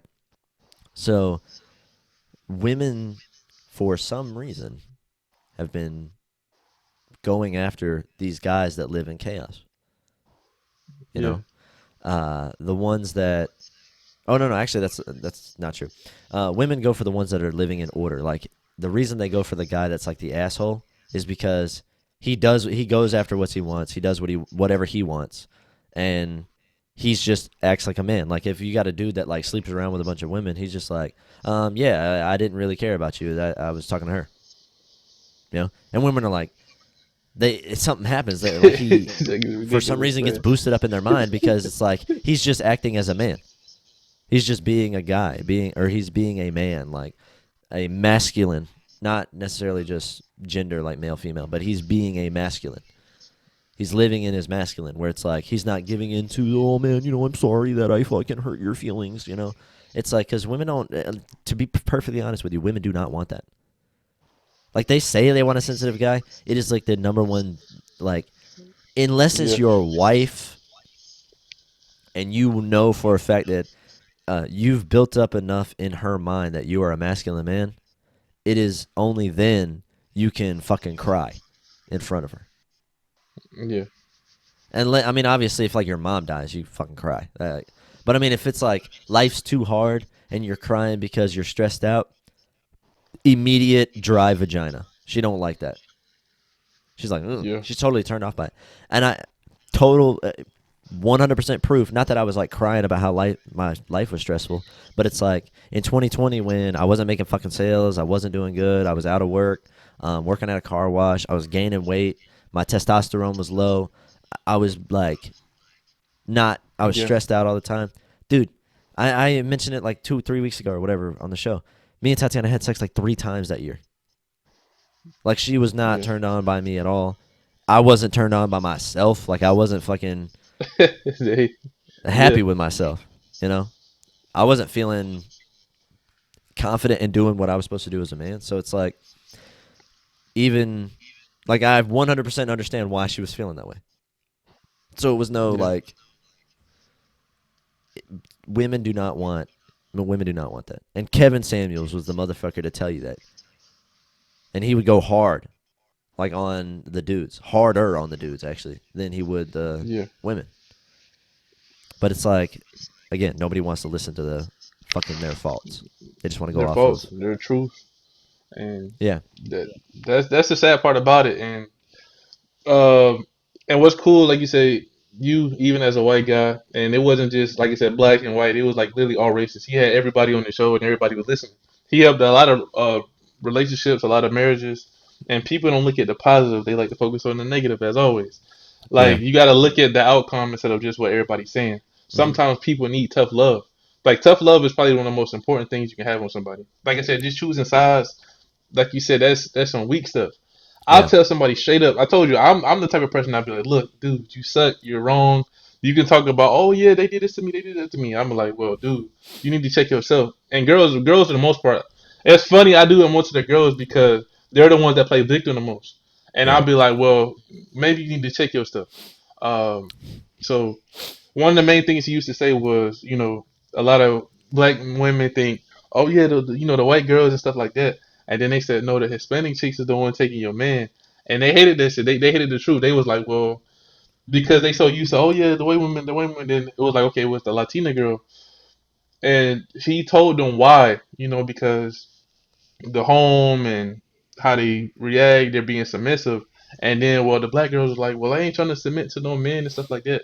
They don't understand what that submit part means. It's not like, oh yeah, you have to yeah, do all and be all by me. It's the listening part. And they say a lot yeah. of women Because nowadays, when they have the more money they make, the more they feel like they don't need a man. So yeah, that's one of the main problems in today's society. yep. Because they look at the word submit and they replace it and try to um, use a word that they think is a synonym when it's not. They use slave. Like, Yeah, oh, I'm gonna be slaving away, like cooking and cleaning and doing this, and then just he gets to do whatever he wants. It's like, what? This man goes to work. You think he yeah. wants to work? Do No. you think I want to spend fucking 12 hours a day, 14, 13 hours a day? Like, from the time I leave to the house to the time I come home? Fuck no. Especially if he Fuck has a no. family. He's not doing it. Usually, like I think I've seen something else He's too. not doing it for When a himself. man yeah, he's not doing it for himself. Usually, women do it for themselves, and a man does it for their family. Yeah. He's doing that for you. So all the time, oh well, he don't have time for me. He don't. I understand women want attention. I mean, guys want attention too. But he's doing everything he's doing because it's for you or it's Yeah. for his family. Yeah. He's working his butt off so he can enjoy it. So you can actually, go get that purse or go get that whatever you want so y'all can go and enjoy your lives. But they You don't look know, at it like that. exactly. Like, and I'm so, again, I'm so thankful. Like, if, dude, the number one thing I would say for a guy, like a very great quality to find in a woman or find in a lady that you're pursuing, like, if she says something that's fucked up or does something that's fucked up, and she goes, "Hey, I feel kind of bad about what I said or what I did. I just wanted to apologize, or I'm sorry for that, or like I messed up, like I was wrong." If you could, dude, if you get that, fucking that, go for that chick, because Yeah, that is such a strong quality to have. That's like top tier quality in a woman that a man would look for, and also, um, it's so rare.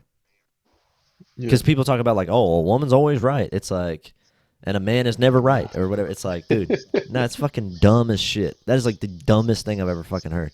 All the time, I call Tatiana out on some shit that she said or did. And dude, if she Yeah. really goes hard or something like that, we're having an argument. She says something that's kind of like out of pocket. She's like, dude, I feel bad about that. And I'm like, you should, Yeah. because that was fucked up. And then she's Yeah. like, and then we move past it, because like she's able to admit when she was wrong and apologize, and it's one of those things where it's like if you can find that, that's Yeah. like super. That dude, like literally, do not break that woman's heart.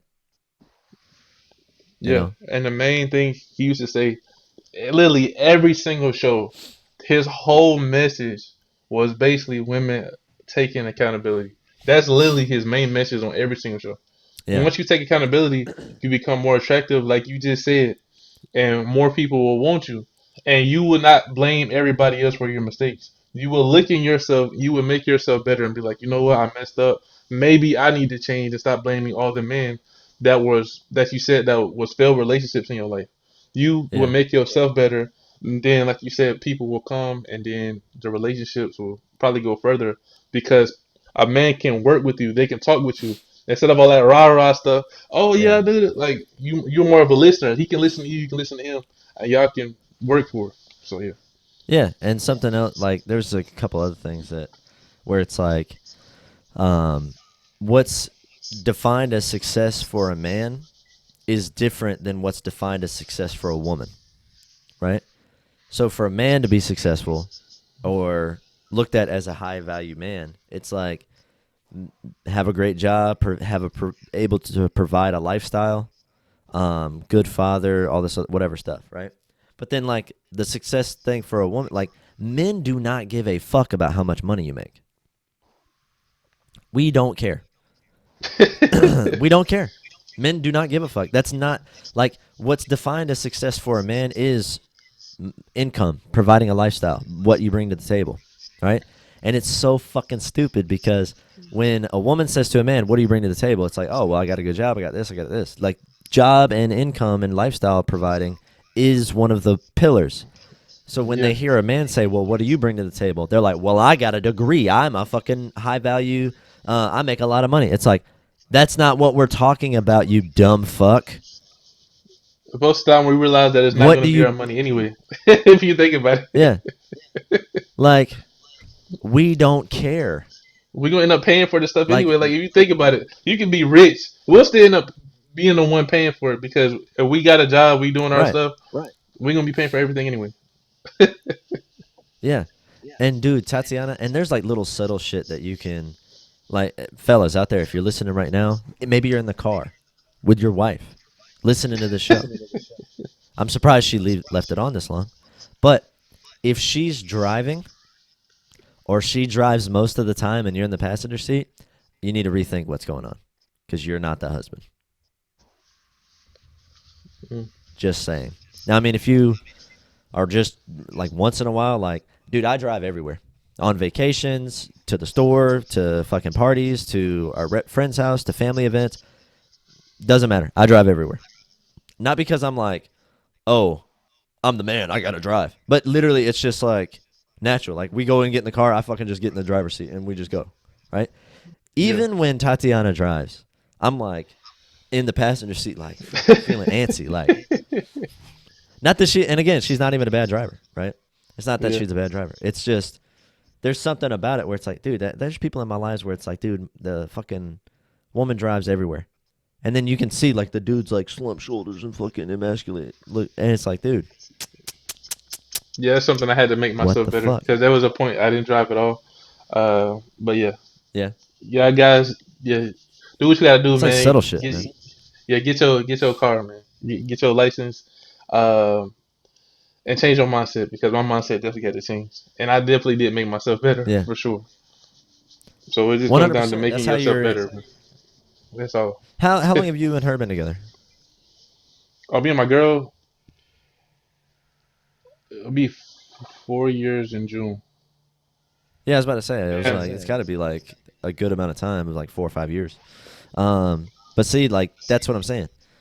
You found qualities in her that you really enjoy. She found qualities in you that she really enjoys, and it came down to okay, improving your mindset and becoming a better person that allowed you to find this gem. You know And guess what? What's what? funny about that? I told you when I was with the other person, it don't really matter. Like I said, I didn't really have no car, but I was still like, okay, let's pay for gas, let's do this. Like I made sure that I was still being the man and everything, paying Yeah, for stuff. But it was funny when I met my girlfriend. The thing was how we ended up talking is I drove her home, so that was funny. Like me getting in the car literally started our relationship because I think her brother or whatever at the time couldn't do it. So I was like, I'll take you home, whatever, whatever. And then I remember I told her the other day, I was like, you know what? I was a cool one. I was chilling. I was used to, I was like, wow, even though the other day I was like, I'm surprised I wasn't like scared. I was like, driving I home. was chill. Like, as far as like, I wasn't nervous. I was the one carrying the Oh, conversation. I was like, yo, what's up? You hungry? You need anything?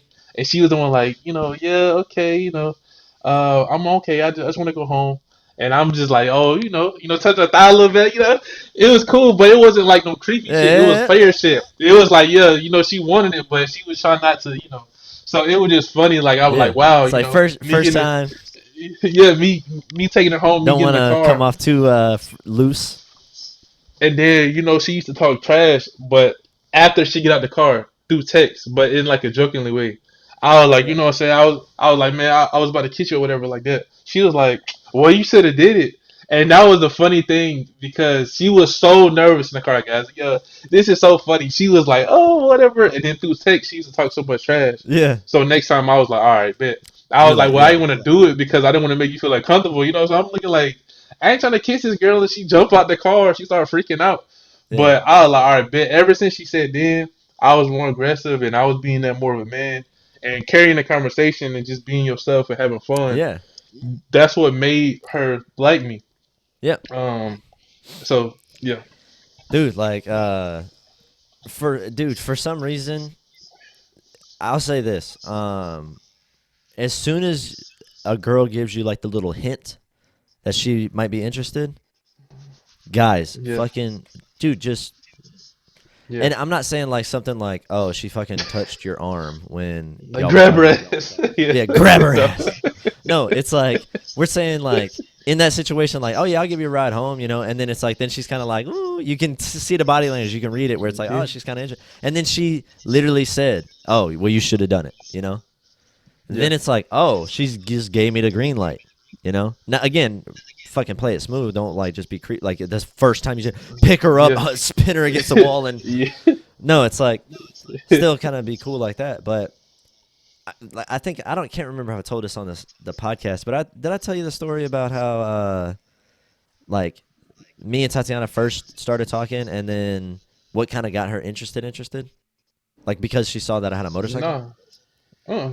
Okay, so like I was at work because that's where we met when we were at Quick Trip, and she said that she like when I was in another department, like I worked in another department for like 3 months, and I never paid attention to anybody there. I just got there. I was just focusing in on doing my job, whatever. And fucking, she said that she saw me when I was working in the other department, and that she kind of noticed me here and there, like thought I was cute or whatever. And I was not cute back then. Like my beard was like way thinner, stuff like that. I had like pimples on my face because I was like 19, 20, and just a little kid basically. And she said that she noticed me. She said that I would walk through when I transferred departments, like I went from part time to full time. I went into this other department, and it just so happened to be. They asked me like, "Hey, do you want to go into this one or this one? What days off? We got this schedule," and I was like, "Let me get that schedule in that department." It just so happened to Yeah. be her schedule. Like we had the same days off, same department, same hours, and I was like, "All right, whatever." So I go in there, and she said that she was working on the line with me, and I don't remember this ever. She said that she would be working there, and she'd be kind of like looking around, trying to like see a bit better Yeah. of my face and shit like that. And one day, after being in the commissary, which is where we were making like the sandwiches and stuff, where it's cold. One day she just like, and it's like a month after being in there, she comes up, she goes, she's like, "Hey, what's your name?" And I go, "James." She goes, oh man, there was a guy that used to work here named James. He was a friend of mine, right? And Yeah. I literally just smart ass comment. I go, well, shit, maybe one day I'll be a better friend than he was. And Oh, okay. she goes, I That don't was know kind of about smooth. that. He was a really good friend of mine, really good friend. And I was like, well, you never know. Does he still work here? And I just talked about him, like I just whatever. And then she's like, and I was like, well, it was nice meeting you. She walked away, but I was just very like chill, like, oh yeah, well maybe I'll be a better friend. I don't know, fuck it, just saying some stupid Yeah. shit.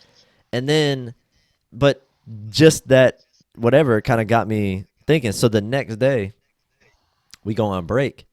I come up to her and I go, oh hey, you asked me my name, but I didn't ask you your name. So what's your name? Yeah. And she goes, like her friend was standing next to her, like, you don't know her name? Loud ass Tatiana? You don't know loud ass Tatiana's name? And then I'm like, Tatiana, that's I was like, oh Tatiana, that's a pretty name. And she's like, yeah, I didn't know. Like I didn't know what your name was, so I just wanted to ask. So nice to meet you. And that was it. That was whatever. And then we just have like little bullshit conversations here and there. Like at that point, she was like talking about her, like, oh, she has a boyfriend. I have a girlfriend. She still would text or talk to, like, she found out she's from Africa. She had a boyfriend there that she would Yeah. talk to and stuff like that. So I'm just like, oh, that's cool. Whatever. We're just like casual, friendly or whatever. And it wasn't Yeah. even like, oh, I'm into her. She's into me. Like I wasn't picking up on that. I wasn't really caring Yeah. about that because I had a girlfriend. And one day because we would come in really early, like 4 a.m., and then go home at like Yeah. 1:45, 2:45, something like that. So lunch was typically around like 11 in the morning. So after the sun came up, so I drove home because I lived like 4 or 5 minutes from there, and I was like, "Fuck it, I'm gonna ride my motorcycle back to work. It's a beautiful day." I ride Yeah. back to work on the bike, the fucking Harley, black Vivid Sportster 1200, right? Yeah. Drive, park, I have my sunglasses on. I'm holding my helmet. I walk back up to the door. Her friend's standing outside smoking a cigarette. She just happens to be standing there. And then her friend's name was Nikki.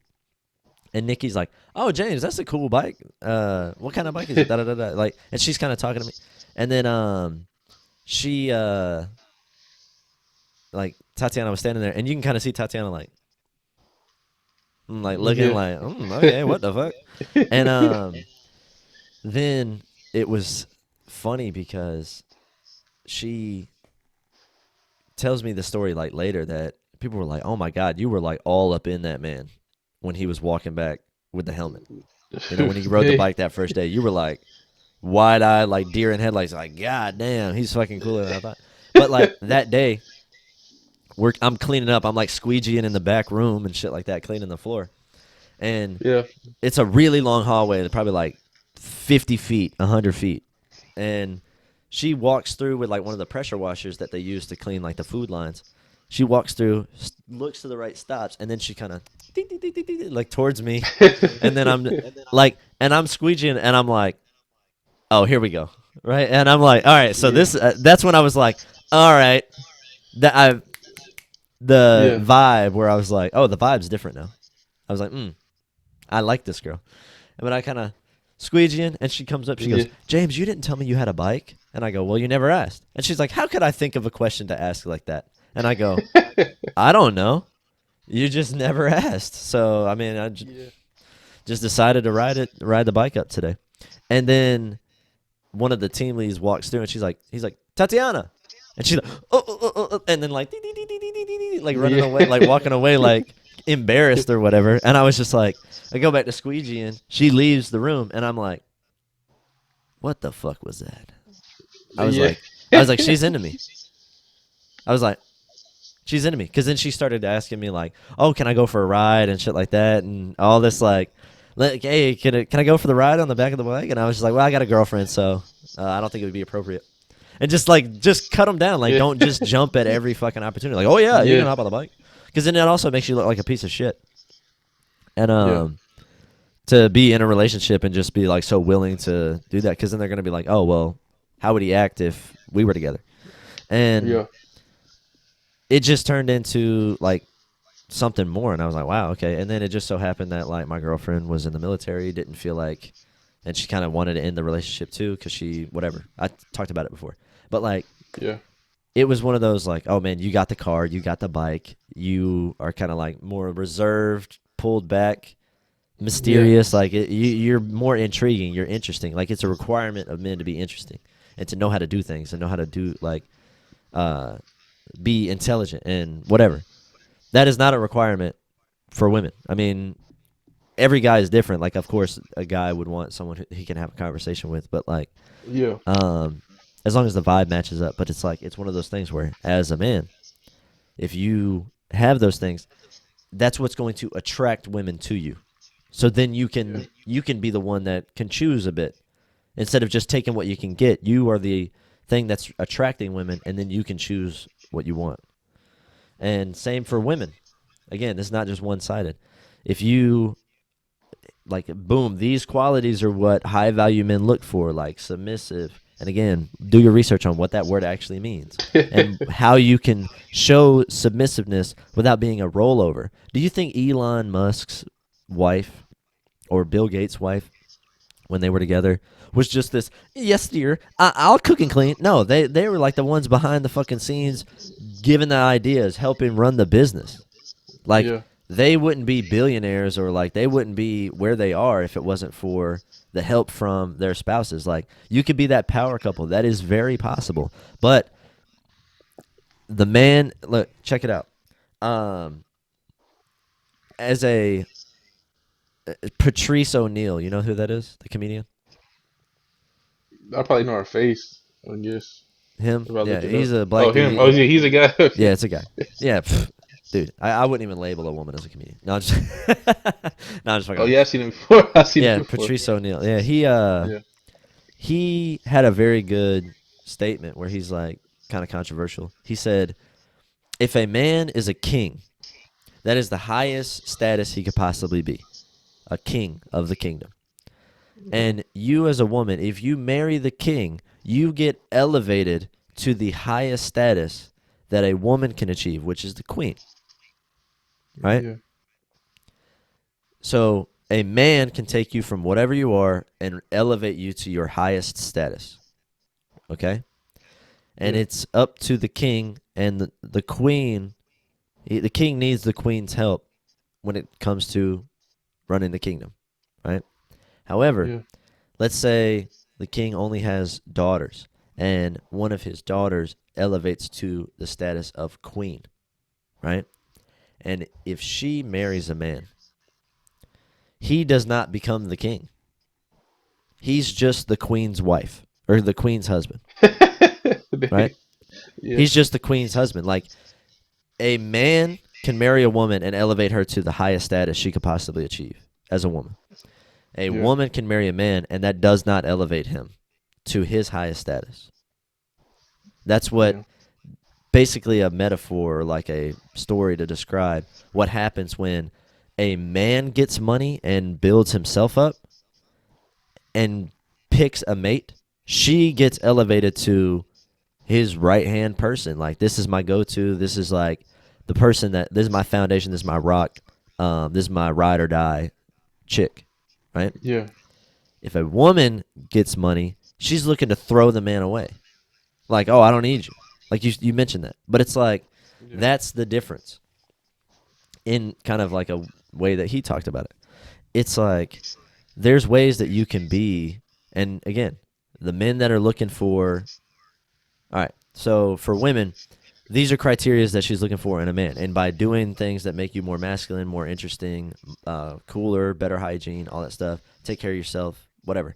Those are the things that will cause women to be attracted to you, and then you can choose. Same thing for women. High value men, the men that you're looking for, that you want to be chosen by,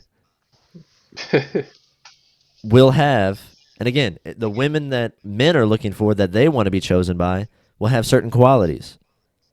Yeah. So you have to have certain qualities to be amongst the people that the person you're looking for would pick. So if there's a high value man that you're looking for, this is the criteria of women that he would want to be choosing from and picking from. You have to insert yourself in that category. You can't just be like, oh, I'm a boss ass bitch. I'm a queen. I'm beautiful for being 600 pounds. Guess who gives a fuck?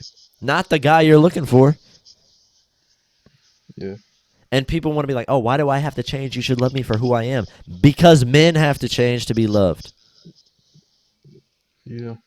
So women should have to change to be loved too. And that's what Kevin Samuels would do. Because he would tell the guys, and the guys would go make a fucking change. He would tell the women, they'd get all mad. Yeah. So R.I.P Kevin Samuels. You would be missed. I feel like the reason I felt bad about it, and Tatiana, she was like, it hasn't quite hit me yet. And the reason I felt so bad about it, I was like, because in the modern age when men need to learn to be more masculine, you had Kevin Samuels who was leading the charge in a way. Yeah. You know, he was one of the people leading the charge. And it's like to lose somebody like that is like, fuck, man. Who's going to pick up the baton and carry it forward? Yeah. And that's yeah, it's tough, man. Like I still can't believe it, even though it's confirmed now. But when I told you I just came back from the movies, shout out to Doctor Strange too, and I was on my phone. I was like, "What Yeah. the heck?" Because Cinco de Mayo, and I was like, "What the heck going on?" And I just thought it was fake. I'm like, "What the heck is this R.I.P stuff?" I Yeah. thought it was like he was about to be on another song or something. Like, yeah, I remember he was on the Future video, like the intro. So I thought that was like a name of the song, Kevin Samuels R.I.P. or he was gonna be in something. And I was like, "What the heck is this?" And then just seeing it, they was like, "Oh, it's not confirmed. This is fake. It's a hoax." And then waking up the next day, seeing his friends and his family talk about it, I was like, "Dang, bro." Certain people, even though you realize it's life, you'd be like, "Bro, that person's not dead." Like you feel like they still got a lot more to offer. I'm not saying like people are Yeah. untouchable, but it's just that feeling like this man ain't dead, bro. Like what the heck is what are they talking about? But then it hits you Like, and be like, wow, like life ain't promised, bro. If this dude can die, like you know what I'm saying, anything can happen. it's one of those where it's like, okay, did he complete his mission? Did he start the fire of men reclaiming their masculinity and his mission is done? Like, he's done enough to really change the mindset of so many people, you know? Yeah, Because, like, I think about um, two things that I do want to touch on is, like, the cause of death and what people were talking about. And then also the reaction to him dying is just disgusting. yeah, But I think about, like, okay, maybe he completed his mission. You know, maybe he started the fire of men becoming masculine again enough to really let it fucking, like, he got the fucking fire going. Now it's about to spread out to where more men are willing to step up and be like, hey, this is bullshit the way the fucking men are getting treated in yeah, this world. There's so many women out there that's posting videos about it, you know? yeah, It's like, it's such an overused statement, but hard times create strong men create easy times create weak men create hard times. yeah, It's like, dude, we're in hard times right now. yeah, And I've said it before on the show. We're in hard times right now. When you have videos of like these dudes that are like, men are not supposed to be dominant. Men are supposed to be submissive. And it's like this gay dude with like nails that are this long. It's just like, okay, maybe for you, dude. yeah. But guess what? Out of you and your boyfriend, one of you is more masculine than the other. Yeah, I was about to say that. I was like, I bet he probably wants a masculine dude, He probably wants a masculine dude. Yeah. Because, and that's what you're attracted to. Yeah, yeah. Because there's this couple that was at my job, and it was two guys. They've been together for a really long time. And, like, one of them, very extravagant in the way they dress, and very nice clothes all the time. Dude, you're working at a warehouse. You're wearing nice clothes all the time. It was so funny. But like one was a little more like flamboyant, and the other one was very like, oh hey, how's it going? This is kind of the issue that we're having. Like very just like a yeah, regular dude, you know. yeah, But then one was a little more flamboyant, and it's just like even in gay couples, there's a masculine and feminine. Like you look at girls who want to be studs, you know. It's like yeah, you're acting in the masculine. And I even it was funny. I even talked to because it's in everybody. Like masculine and feminine is in everybody, and it doesn't mean like man, woman, gender, or sex. It's like you could be a very effeminate man and a very masculine woman. Like But what I'm saying is, there's going to be pros and cons to both, right? I even asked this girl. She's gay. She's kind of like a stud, like kind of dresses more masculine, acts a little more masculine. And I go, I asked the question. I was like, hey, let me not be like, don't take this in the wrong way. But if you, let's say you're sleeping and there's a noise downstairs, who goes and checks it out? And then she goes, I ain't no dude, so we both going downstairs. And I'm like, I'm like, wow, okay, like that's Yeah. pretty funny. And just to kind of learn that, and I'm like, I wonder if that's kind of true with a lot of things, because there was another video I saw on TikTok where it was like a stud. She's like, man, you need to stop asking us studs to help y'all move like dressers and like couches and shit, right? And then this dude like stitches into the video and he goes, homegirl, you could have been a girly girl to like girls for that. If you want to swing with the monkeys, you got to live in the jungle bit, dog. Cap, cap. Now come get this dresser, like. And it's one of those things where it's like, damn, you want to fucking act like a man so much, but then as soon as the fucking work comes, Yeah. you want to like revert back to. It's Almost so, every job I've been to has been like it, dude. dude. Every job they be like, "This is a man's job," all the They'd be like, time, bro. and what are you trying to? And what are you like? I understand that you 100% know that you're a woman, right? But you were trying to act like a man. You're trying Yeah. to act like a man. It's one of those like, um, the goofiest thing. Like, and I know this is kind of dangerous territory, but like when a person transitions from man to woman or woman to man, right? When a woman transitions to being a man and then gets pregnant, it's like, dude, you're wanting to be a man. You feel like a man, and then you do the most woman thing you could possibly do. The thing that only women can do is Yeah. reproduce and grow a baby inside you. That makes no fucking sense to me. Yeah. That is like, I don't even understand how you could even have that as a mindset where it's like you want to be a man, you feel like a man, you want to change your body, you have surgery to become a man, and then you get pregnant and have a baby, which is literally something that only a female, only a woman can do. Yeah. What's crazy about that? I found Flabbergasted. out a lot of the freaking women that want to be a man literally got hurt by men. So it's like they want to be that masculine, so they feel like they have more control over the relationship, which is Uh-huh. interesting. But the whole pregnancy thing like is kind of different than what I'm talking about. But it's like Yeah. that's the idea of why they do it in the first place. Because oh, a man hurt me. If I have to fight or be in a relationship with somebody, I'll be with another woman because I feel like I have more leverage over. Yeah. But like, again, that's not saying that a female can't feel more masculine or a male can feel more feminine. That's completely whatever. It's Yeah. just the way you feel. No problem with that. If you're gay, no problem with that. But it's one of those where it's like if you are trying to completely change your identity and as a woman act more manly or act like a stud or be the masculine or the male in the relationship, because there's always that balance of feminine male or masculine, regardless of who you are or what's going on. Two women together that are both girly girls, one of them is more masculine than the other. One of them is more feminine than the other. Two men Yeah. that are gay, one of them is more masculine, one of them is more feminine. Um, Always look at the fucking show Modern Family with the gay couple. One is very like, and the other one's like, we got to go to work, and doing like the Yeah. masculine shit. And it's like always, no matter what. And then again, it kind of comes back to like, oh yeah, if you're a more masculine woman and you're with a more feminine man, and that works for y'all, fucking by all means, great. If you're sitting in the passenger seat and your lady drives everywhere and it works for you, by all means, fucking great. But if you're feeling emasculated and you're feeling like she's disrespecting you and making you feel like she's making you feel more uh, emasculated or whatever, and you don't like it, and you're sitting in the passenger seat right now, do something about it. But if that's totally cool with y'all, whatever.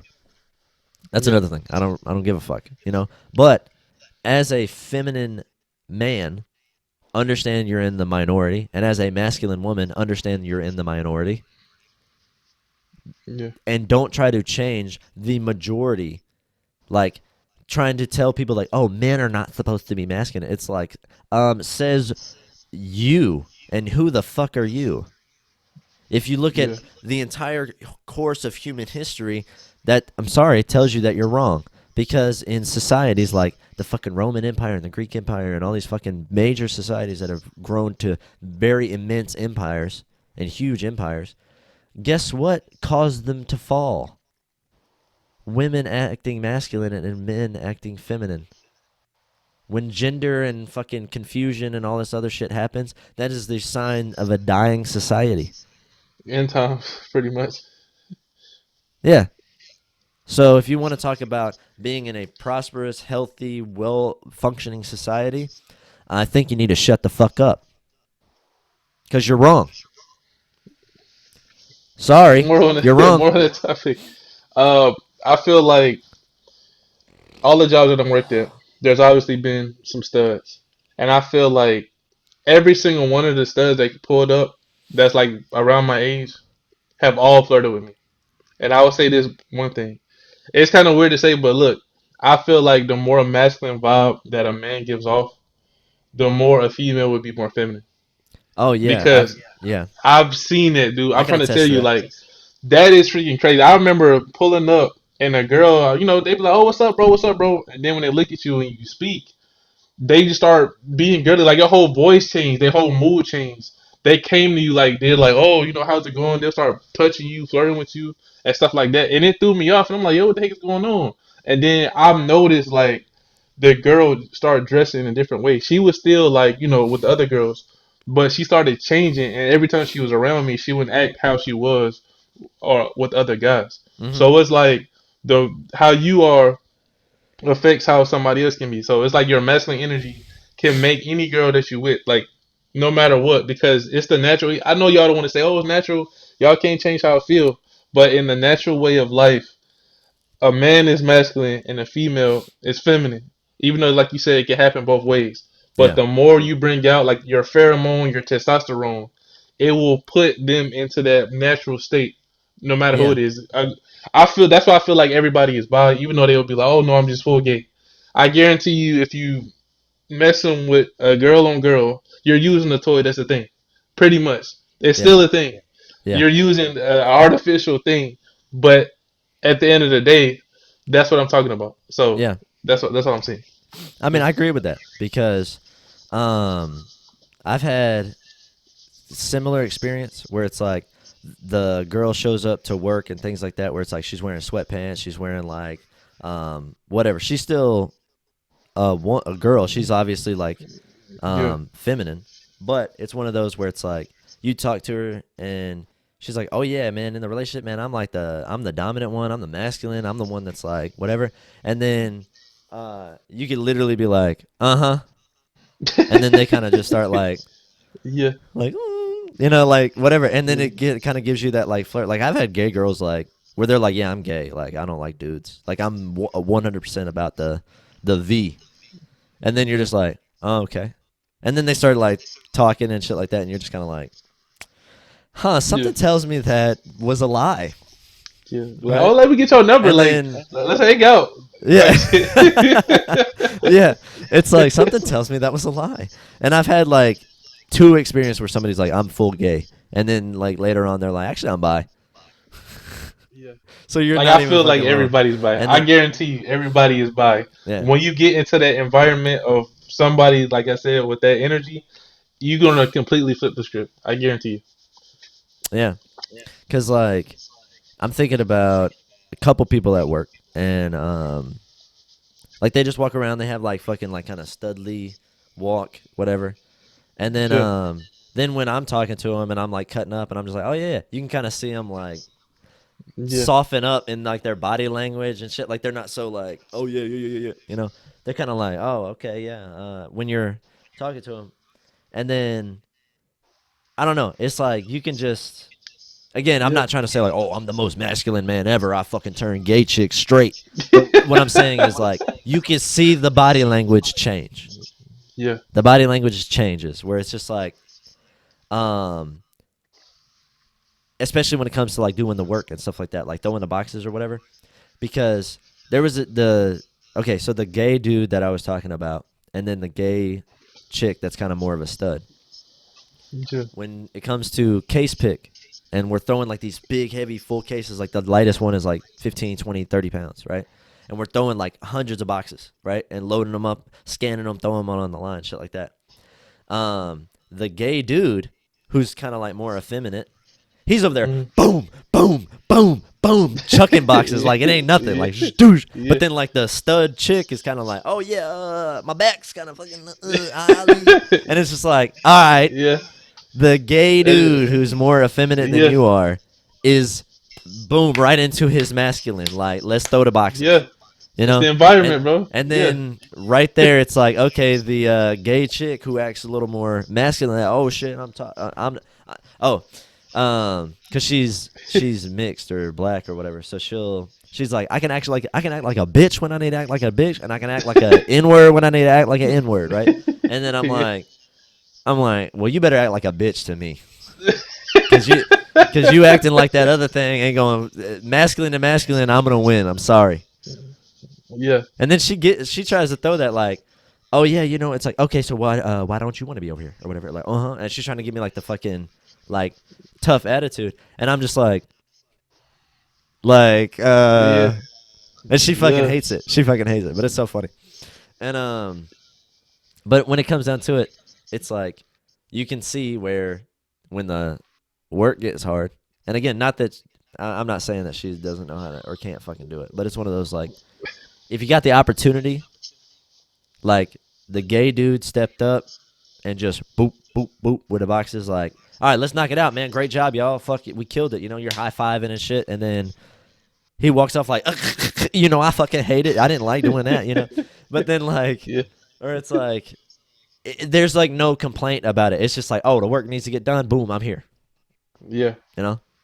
But then like again, it goes back to the feminine coming out in the woman, where it's just like, I ain't trying to do all that. Yeah. So exactly, I feel And like just like I think it was like the Jurassic Park thing where they was like a male in the male environment and a woman in the woman environment, whatever. But it's like that in real life as far as I get just like in work. Usually, like you said, the girls go home and then the dudes stay or whatever, whatever. If well, the type of work that we do, I guess the female can do our work. So if it's like a stud or whatever, or just a girl, if they stay and they act like a stud around a whole bunch of dudes, they become the most girly of girlies around a whole bunch of guys. But if there's girls there, she'll stay in that stud form. But like I said, in an yeah, environment where just guys, she'll be like, oh, flirting with everybody, just like for real, just really flirting. And then we dude. looking like, bro, what the heck is going on? Like, Like, damn, don't you like is she pussy? do? Yeah. And then we be like, well, if she did It's clean up, like, she'll look kind of good. And we'll do that. Well, when she did clean up, she'll look kind of good. she like, what is that? Yeah, because she's acting in her. Because if she's acting in her masculine, you're like kind of turned off. But then when she starts acting in her feminine, you're just kind of like, huh, something about her. Yeah. Yeah, dude, that's so fucking funny. That's so funny, but people don't want to admit that shit. Like, Yeah. that is so funny. And I'm glad that you mentioned that, because I was like, damn, that is kind of true. Like, if it's just like a bunch of dudes and then like the chick, you're just kind of like, okay. I've even noticed Yeah. that. I've even Yeah. noticed that. Like the girl that I'm talking about, that's like at work, that's kind of like more studly. I've been in situations where it's like me, like, and another couple of dudes are just kind of standing around or whatever, and then we're talking, and then yeah, of course she's kind of there's like girls around, so she's kind of Yeah. acting in the masculine or whatever. But then it's like able to just kind of see the other side where she's kind of more like, like kind of softer Yeah. body language, kind of like listening or talking or whatever, or inquiring about something. Like, I've noticed myself being like, she's kind of cute Yeah. when she Yeah. when she talking like that. Yeah. But then it's like, then you see the fucking like, and this is totally weird. And shut up, anybody who's gonna judge me. Every guy looks at everybody's ass. Guys look at other guys' asses too. So shut the fuck up. But when I'm like around, and then I see this gay chick, and she's kind of acting a little more masculine. It's like, dude, I'm still checking. Like, you still check the butt or whatever when she walks Oh by. yeah, if it's a girl, yeah, for sure. Yeah, Well, it's like for it's a real, girl. like you said, yeah, it's a girl. Like, I don't know what it is, but it's like you check the fucking girl's ass or whatever, and so many people are gonna be like, "You check guys' asses? Is that what you're trying to say?" And they'll be like, "No, that's not what I'm saying." But I'm just joking. Like, guys check everybody, and like, Yeah. dude, like a guy will look at an ass and then be like, "Oh shit, that belongs to a guy." Never mind. And then like look the other way. Yeah, I know what you mean by that, bro. Where it's like, Like, like you walk around the corner, someone bends over, you're just kind of like, "What the fuck?" And then like they pop back up and they got a beard. You're like, "Oh, whew, never mind." I was almost gay for a second. No, but so, like, but like whoa. the gay girl's ass or the stud's ass, and then you're just kind of like, I always wonder if like somebody like would catch me checking her and be like, "Man, she's still a girl." That's how I would fucking respond. Yeah. Like, man, she's still a girl. Shit. Only reason she's gay is because she ain't had it right now. She ain't had a big O from a motherfucking dude. That's why. But no, I'm just kidding. Oh, shout out to But, I will send you the playlist. There was a playlist where they talked about something like that. Like the lesbians, like no offense to anybody, that's what they call this. The lesbians was talking to each other, and then they was like, you ain't never had no D before?" And they was like, "No." She was like, "Well, how you know that you gay?" And then it was funny. They was like, "Even I had it before I turned straight."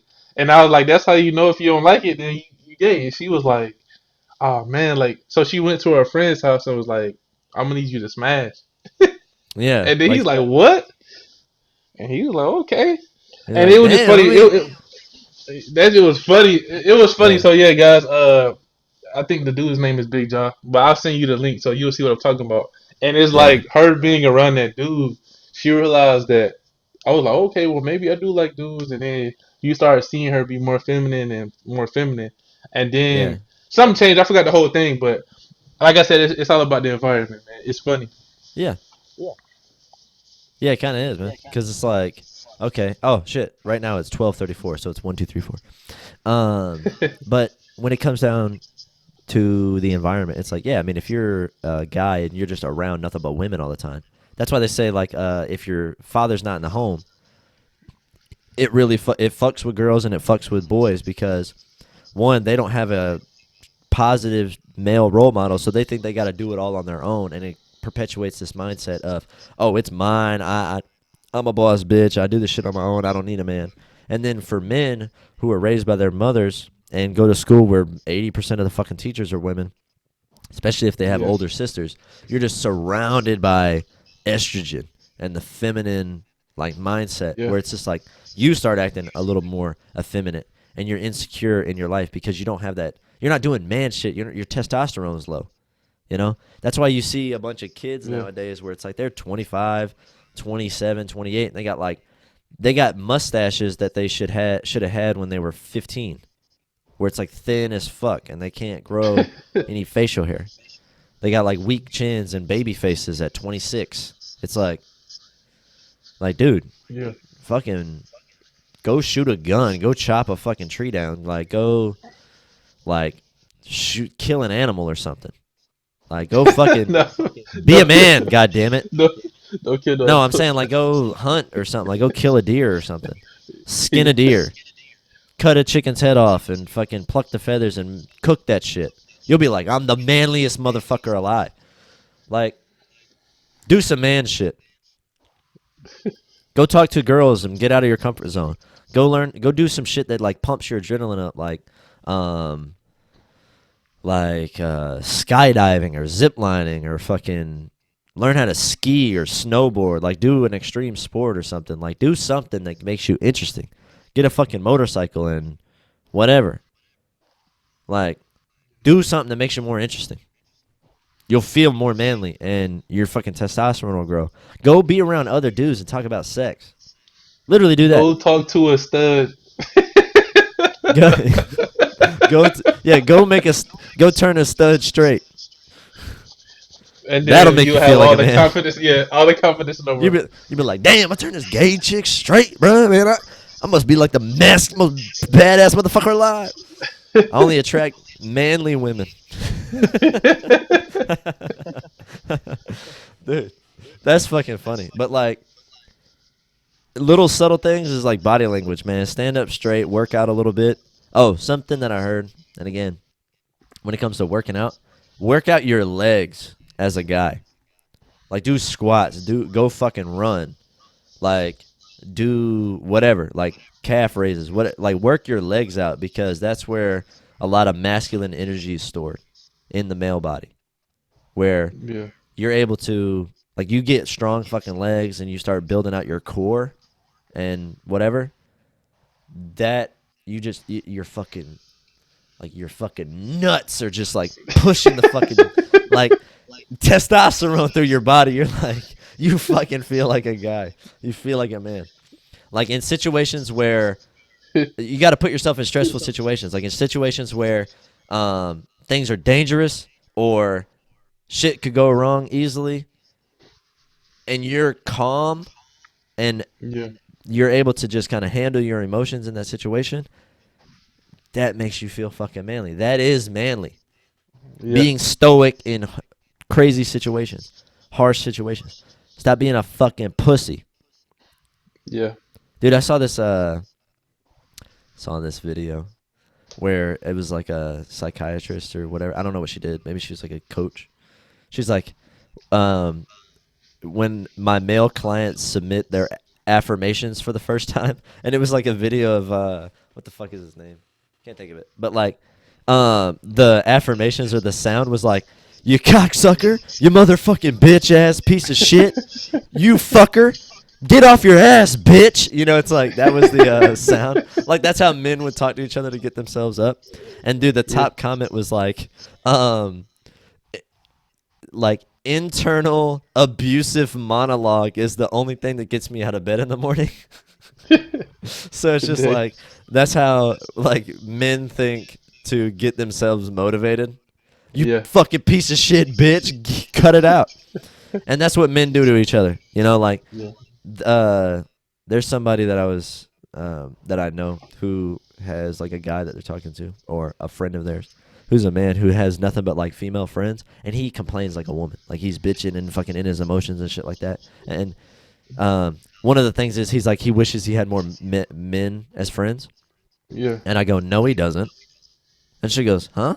And I go, yeah, because he complains and bitches all the time. Like, he doesn't want to have a man as a friend because a man will be like, dude, shut the fuck up. They'll call him out Yeah. on his bullshit in like 2 seconds. Like, dude, stop fucking complaining about stupid bullshit. You sound like a fucking pussy. You sound like a bitch. And I'm like, that's why he doesn't want a fucking guy friend because that's what's going to fucking happen. And that's why he likes having female friends because they're not going to call him out on it. And then he's going to incel and simp to fucking get with a girl. But a dude's going to be like, you're kind of acting like a bitch and I don't want to hang out with you. Yeah. Because men don't like that. Men don't like that. Dude, Nah. you want to be more manly as a pussy guy? Go to a smoke shop, like a fine cigar shop. Take up smoking cigars. And just hang No. around other dudes that smoke cigars. They're fucking manly. You'll be in there. You'll be cutting up about chicks, motorcycles, whatever. You'll be talking about like guy shit, like cars. They'll have a sports game on, whatever. Go do some guy shit. Go to Become more Hooters. masculine. Yeah, that too. Go to Hooters and flirt with the waitress, and give her a nice tip at the end so she doesn't feel like it was a waste of time. Respectfully. Because you don't want to get a Respectfully, yeah. lawsuit. Don't just walk in and be like, "Damn, them shorts are short." No, just It's walk in and be crazy. like, "Oh I was seeing hey." that the other day too. Like she what? Oh yeah, someone said that. But the thing is, the dude, like, she was like, I think she had like to pull her leg up and she was writing on the ticket. The dude pulled out his phone and she was like, "Why are you recording me? Like, don't go out and just start Yeah. recording the girls like boobs No. and freaking butts and stuff. No, Be just respectful." like yeah, like literally say some shit like she's like, "Hey, do you know what you want to order?" Be like, "I'll take your number and your Snapchat." But it's like, "Yeah, I saw on the menu right here that your phone number is available. I'd like to order that." Just say some stupid shit and then we're like, and that's why I say give a big tip at the end so you don't look like a fucking creep. Only do it if you're attractive. Become more attractive first. If you're if you're like 800 pounds, lose the weight first. I'm sorry, but nah, just just acting the masculine. But when it comes back to Kevin Samuels, the cause of death that they were saying, like like again, he was the one that's like trying to get men to act more manly and women to understand their value does not come from how much money they make, Yeah. and to see that. Um, but like the cause of death, there was a few things. Like he said, he talked about how he had stage 3 cancer. They don't think it was cancer that ultimately ended it to this his life. I heard two things that he had. One, he had a heart attack, or two, that he had cocaine laced with fentanyl, which is like poison or whatever. Or I don't know what fentanyl is, but it was like I heard that he died of a cocaine thing, which is kind of like maybe, Uh, I don't know. or he had They a heart said he was attack or drinking something. too much Red Bulls and it was a heart attack. Like they say he always was drinking Red Bulls like over and over and over, and it's not good. So No, they said, I guess he was with some lady. They said he actually died having sex, but I don't believe that. But they said he had a heart attack, like in the hotel room or whatever. yeah, and so there was that, right? And you have people on the internet that are uh, like praising the fact that he died. Like the headlines were self-proclaimed image consultant and misogynist Kevin Yeah, Samuels dies at 56 from cocaine. Like that's the title of the article. It's like, just completely dragging his man's yeah, name like after he dragging just him died. in the title of the article. It's like, dude, how about popular YouTuber Kevin Yeah, Samuels or popular image consultant or whatever, like image consultant and dating counselor Kevin Samuels dies at 56. Why can't that be the title? yeah, Has to be misogynist piece of shit motherfucker died who deserved it. Is the fucking name of the article. It's like, yeah. If anything, like even though it kind of still be bad, if they would have just said controversial instead of all that other shit, I would have been yeah, like, okay. But like yeah, all because that, yeah, that's true. yeah, they tripping. Yeah, they tripping. Yeah, have somebody like who's somebody. Have somebody like Joe Biden die. Oh, greatest president, most popular, highest voted president dies, right? Yeah, they would But say then that have shit. somebody like Donald Trump die. It'll be like, um, the most disgusting, deplorable president ever to exist. Orange man, Yeah, piece they'll of be shit, like, failure of a businessman, fucking died today. Thank God. That's what the fucking title of the article yeah, would be. It's so fucking ridiculous the way, like, just the pure disgusting way people were reacting to the Kevin Samuels dying. Whether you agreed with him or disagreed with him, guess what? If you disagreed with him and even him dying is something that you're going to use to drag him, you're a piece of shit human being and you're insecure. And the person that has all the problems that he was referring to and trying to help and talking about, guess what? You're it, motherfucker. yeah, You're the piece of shit that he was talking about and and attempting to help, and you refused. It's just yeah, disgusting the way people acted. yeah. It's terrible, man. It's so crazy. Like you said, people would rather drag somebody while they die instead of literally just change something to help better themselves. Like that's Right. literally I told you all the message. He's trying to help everybody, and you were like, you know what? I'm not doing that. Let me just bash this dude that just died instead of Yeah. making yourself better. Yeah. Like people will take people on the internet and just destroy them for the stupidest things. Like there's a guy that I listened to. He was on IGN doing video game podcast named Colin Moriarty. About 3 years ago, or probably like 5 6 years ago, he started a company with his buddies, friends. They've been friends for like 10 years. They live together, all this shit. They started a company. And then on National Women's Day or whatever, like hashtag Day Without a Woman was going around, basically talking about like a day without a woman at work. Yeah, Um, the most productive day the company had all year. No, just like, fucking he tweeted. He goes, finally some peace and quiet. Hashtag a day without a woman. Right? It was just a very harmless joke, yeah. dude. He got fucking disowned by his friends, and they don't even speak. And they were friends for like 10 years. Like Greg and all that. Yeah, Like Yeah. they don't even talk. He said that he's reached out to Greg multiple times, and Greg's been like, "Man, nah, fuck that." You know, I was just It like, wasn't "Wow, even. dude." Yeah. I It's was not like, even "Wow, that dude, for deep, man. that." People are crazy, man. Yeah, and he's like this dude Colin. He goes, "Dude, I get death threats to this day from that joke," and I'm like, "God damn, death threats for a day without a woman joke." That's like Chris Rock getting slapped over the GI Jane fucking thing. Yeah. Like, fellas, if you want an example of what not to do, look at the Will Smith thing. Like, that woman is destroying his masculinity and tarnishing his name every chance she gets, Yeah. disrespecting him in public, and he's allowing it. You saw that recording video when he was like, "I don't want to be recorded." Yeah.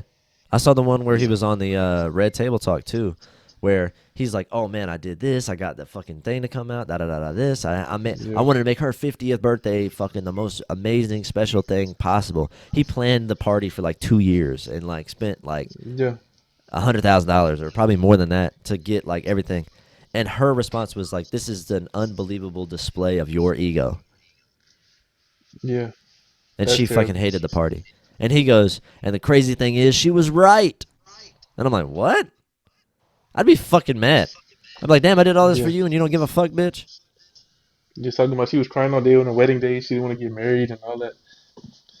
That's even tough, Like, man. dude, you should have known back then. And Should have then known even back after then. he slapped Chris Rock, she said he shouldn't have did that, but he did it for you. Supposedly, that's what everybody's saying.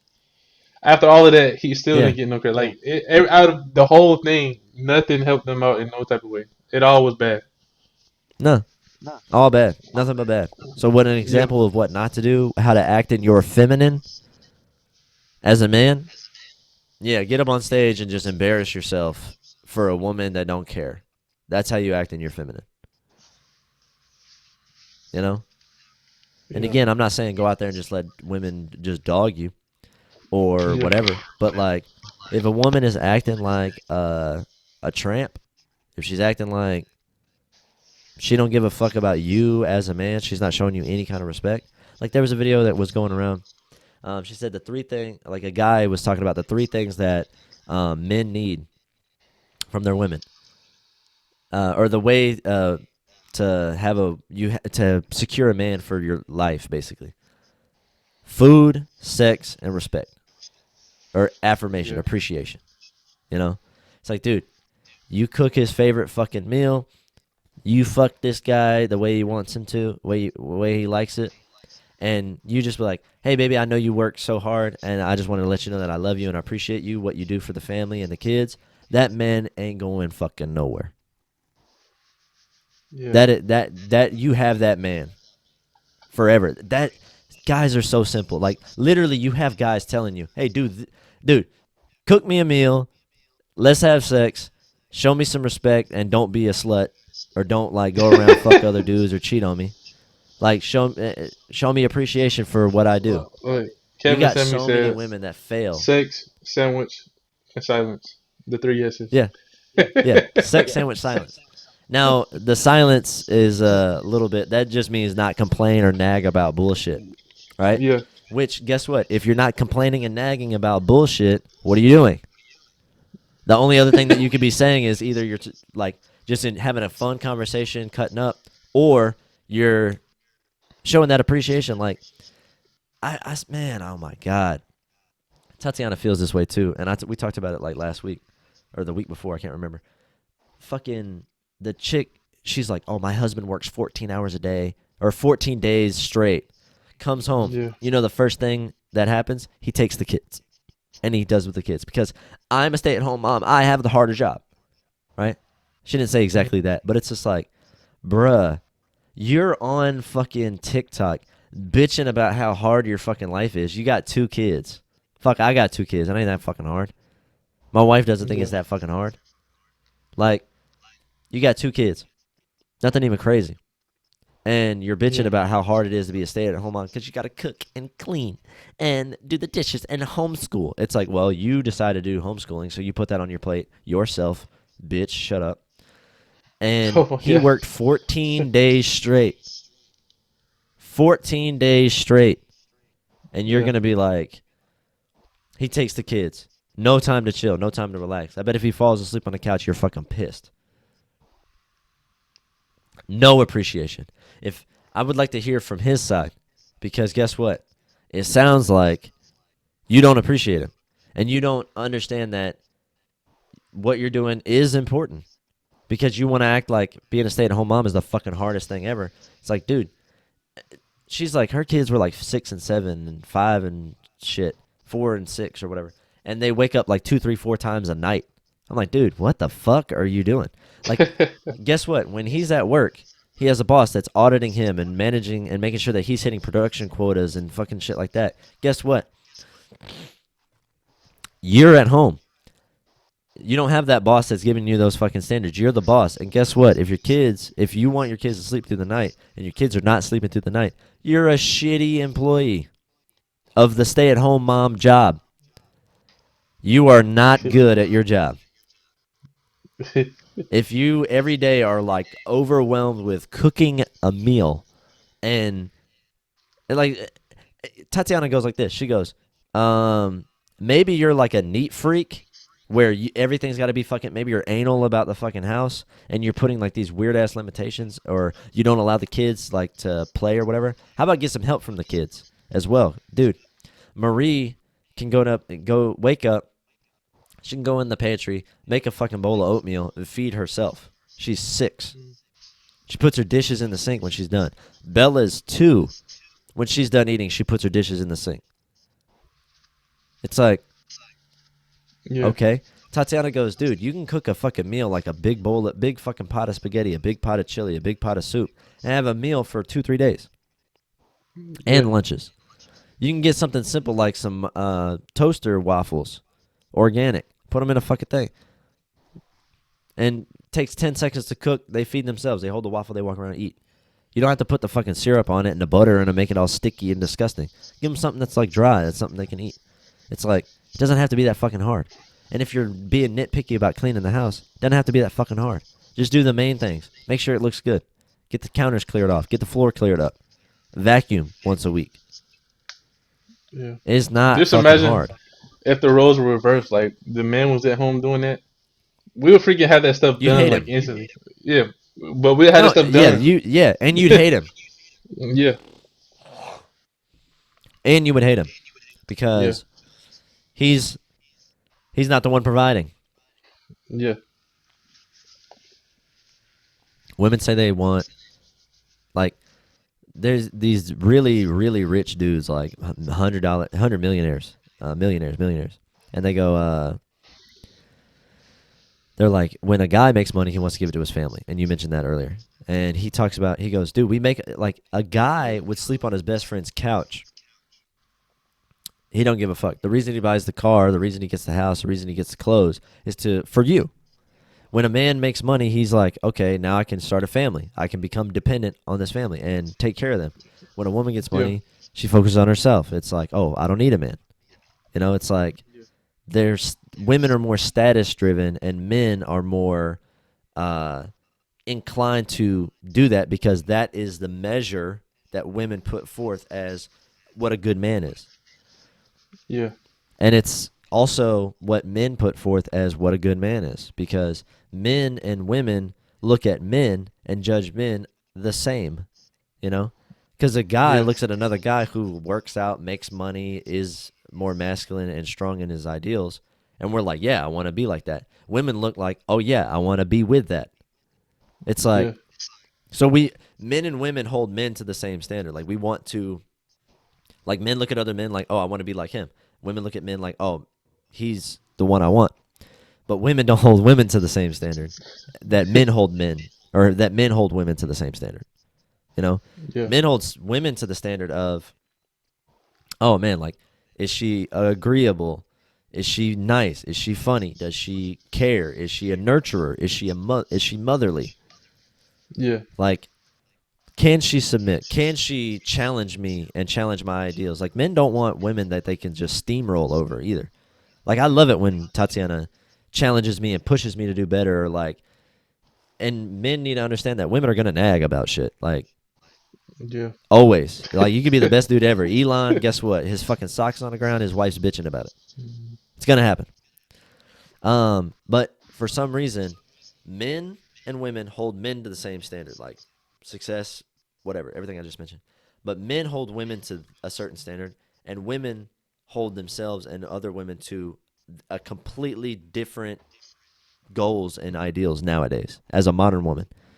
women look down, like you mentioned, upon the stay-at-home moms, and Yeah. men are like, "Oh, dude, that's like the fucking most noble thing you could do as a woman." Yeah. Like, sure, if you want to pursue your career, and then you got a lot of guys that are like that. If you want to pursue a career, if you want to have Yeah. a business or It's whatever, cool. go fucking for it. I don't like if that's gonna make you happy. If that's gonna be something that like, oh, you're striving for something, fucking by all means, go for it. But what I'm gonna tell you is, and people say, oh yeah, in 50 years, 80 years, when you're 90 years old, you're not gonna be like, damn, I'm so happy that I was able to afford a couple more Gucci bags.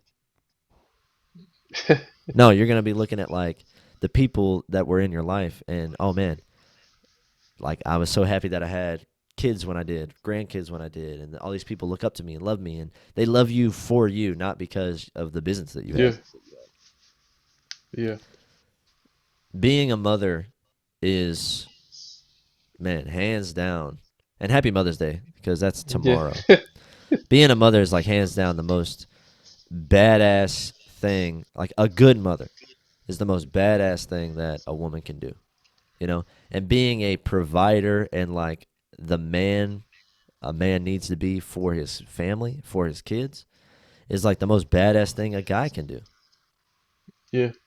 in my opinion. Like, look at the people that in your life that you respect, like your dad. Like, he gets up, he goes to work, he provides for his family, he's on his game. You look at that like, Yeah. oh shit, this is like the. He doesn't have Yeah. to be a fucking billionaire or a millionaire. He doesn't have to fuck 100 girls. He doesn't have to whatever. It's like, no, but I'm saying it's like the guy that wakes up and fucking provides for his family and is on his fucking game, on his grind, following his passion, his purpose. Yeah. You look at that as like peak man. A Yeah. woman who is like, boom, right there at her man's side, like loves him, cares for him, nurtures and like respects him, shows respect, is strong and confident in her own self, and is taking care of her kids and being like that great mom and loving it. Yeah. You look at that like, oh man, peak woman. All this other shit, like men look at people with fucking like lawyers and nurses and doctors that are women. We're like, we don't give a fuck. I Yeah. don't give a fuck. Women don't Yeah. look at guys that like are pussy ass fuck boys with nice cars. They don't like have respect for them. They just want the lifestyle. Yeah. And even with Like, like the doctors and stuff like you talk about, man, men only look at this stuff as fantasy, like, oh my gosh, she's a hot nurse type stuff. Nobody really cares, but it's just like the oh shoot, I got a nurse. That's the only thing a man would probably care about is the fantasy side of it. But we yeah, really don't care how much money that you no, got fuck, at nurses all. don't even make that much. Yeah. And they're not at home. But Yeah, like I said, it's just a fantasy. Oh yeah, let me get a hot nurse. That's it. yeah. And you know what's actually interesting about that? Like the reason why nurse or maid is like the fantasy, like a French maid. Isn't that funny that the fantasy is somebody that like nurtures and provides for people, cleans the house? Like, Yeah. isn't that funny that that's the male fantasy? That should tell you something. The male fantasy is like a nurse or a fucking maid, you know? As like a cosplay, like, oh yeah, you're the Or fucking nanny. hot nurse, hot doctor. It's like, you're taking care of me. You're nurturing me. You're making sure that I'm fucking healthy. You're cleaning the house. And that's why I told you Fran is the sexiest woman alive. Fran, oh yeah. Fran Drescher. Yes, yes, Even when she's yes. talking like this, oh my god. And she doesn't even talk like that, like for real. That's like her character voice, her like actress voice. And I still listen to it every single day if she Yeah, does exactly all that dude, stuff. her from what is it? Jack, when she's playing the Jack. mom in Jack with the Robin Williams, where he's like the kid that ages fast. Oh shit, I ain't see that. You haven't seen it? Okay, so Mm-mm. watch that movie. It's called Jack. It's like, Jack. there's like this condition that the kid has where he ages faster. Like every year, like his physical body is like his metabolism or whatever it is. It's just like aging him.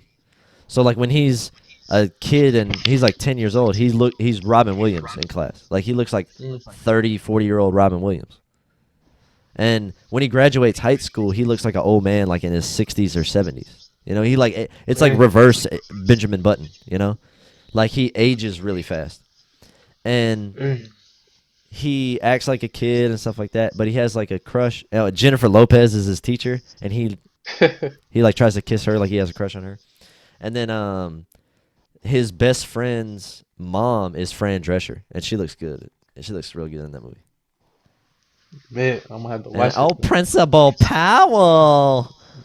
You know, like, because the kid gets it. Freddie, I think, is it, or Fred, or Frankie, or something like that is like the kid's name. And he gets in trouble, and he's like, "Dude, can you pretend to be the principal because you look old?" And he's like, "Yeah, I'll do it." And he's like, "Oh, Principal Powell." Like that's what he says his name is. And he's just like, "Oh, he's a real good kid," you know. He just and it's a funny movie. It's a good movie, but it's kind of sad because you're looking at it like he's sitting in class, and the teacher's asking him like, "Oh man, what do you want to be when you grow up?" And people are like, "Oh yeah, I want to be just like my friend Jack," you know. Yeah. Um, and then there was like other people like, "Oh, when I grow up, I want to be like a doctor or whatever." And Jack, Robin Williams' character, he's doing the math. He's like, he's doing the math like, "Oh, when he's 18, he's gonna look like he's like 80 or something like that." And he's like, Bro. "What do I want to be when I grow up?" And he goes, "Alive," Yeah. because his body's aging. He's gonna die. Like he's not gonna have a long life because he's gonna be like fucking 100 years old looking when he's 25, 23 or some shit. You know. Man. Yeah. But it's a good movie. It's funny and it's like good. It's funny. The only thing I would say that's kind of maybe controversial is Bill Cosby's in the movie. Like I would say that's probably the only thing that's kind of controversial now. Um, but I haven't seen it in a while, so I don't remember the scenes where he's in because it's like a bunch of kids and he's like a child psychiatrist or some shit. Nah, he, I don't know what to feel or say about that, but other he than that, cool. He cool. R.I.P. Kevin Samuels. Go back and watch his videos and really try to see the message that he's giving off, because it is important for men and women to understand where we can become better as a society and as individuals. If you want to change the world, change yourself first. Yeah. I agree. I agree. Any last thoughts? Any final thoughts on this episode? Like you said, rest in peace, Kevin Samuels, man. Like you gotta look at the positive and all is the negative, even though basically the negative was the positive. Like I told you, it was tough love. Yeah. Um, and I appreciate every day because you never know what can happen. Uh, yeah, just be careful who you around. Make sure you take accountability for yourself. That's on both sides, men and women, No. or anywhere between nowadays. But just be cool. Just be better. Yep. Just be good to people. Understand the message behind somebody's words. And understand that if somebody's like genuinely trying to be like nasty to you and does not have your best intentions at heart, like what's going to be good for you, or if they show that they don't care, yeah, 100% understand that that person's just out there to hurt people, and hurt people hurt people. But if somebody understands and genuinely wants what's best for you and is giving you that tough love, know that it's coming from a good place, and it's coming from a place where they care and they want to help, regardless of how mean it may sound. Like there's people that talk about, and again, it kind of goes with guys calling each other out on their bullshit. It's like if a dude is doing something wrong and you have that friend that calls you out on it, it's like, dude, that's like a real friend Yeah, because they're not letting you walk around being like a piece of shit. They're letting you be, or they're trying to help you become a better version of yourself. You know, and sometimes that means saying, hey, dude, you're like fat as fuck, man. It's unhealthy. You need to work out, you know? It's like, hey, dude, you're married. Stop talking or stop flirting with that girl. It seems like it's getting too serious, or hey, man, you're Yeah. fucking. What else? You're just fucking around and shit like that. It's like you're not on your grind. Like you're like a burnout. You're just smoking. You're not improving your mindset. You're not working towards your business or whatever. It's like all the time. Jarrell Yeah. calls me out on posting YouTube videos and posting videos, and I'm like so thankful for that because it's a real friend calling me out on my B shit. I like Yeah. saying B shit because I'm censoring the word bull, but I still say the cuss word. It's like he's calling me out on my B shit, and I appreciate that, and I respect the fuck out of you for doing that. You know. Yeah. Yeah. Again, rest in peace, Kevin Samuels. Your legacy shall live on, and you started the fire in helping the modern man become more masculine and reclaim that masculine energy that the world is lacking right now, especially in the United States. So, thank you so Yeah. much. Hope you enjoyed this episode. Again, rest in peace, Kevin Samuels, and we shall carry the torch. All right, bye.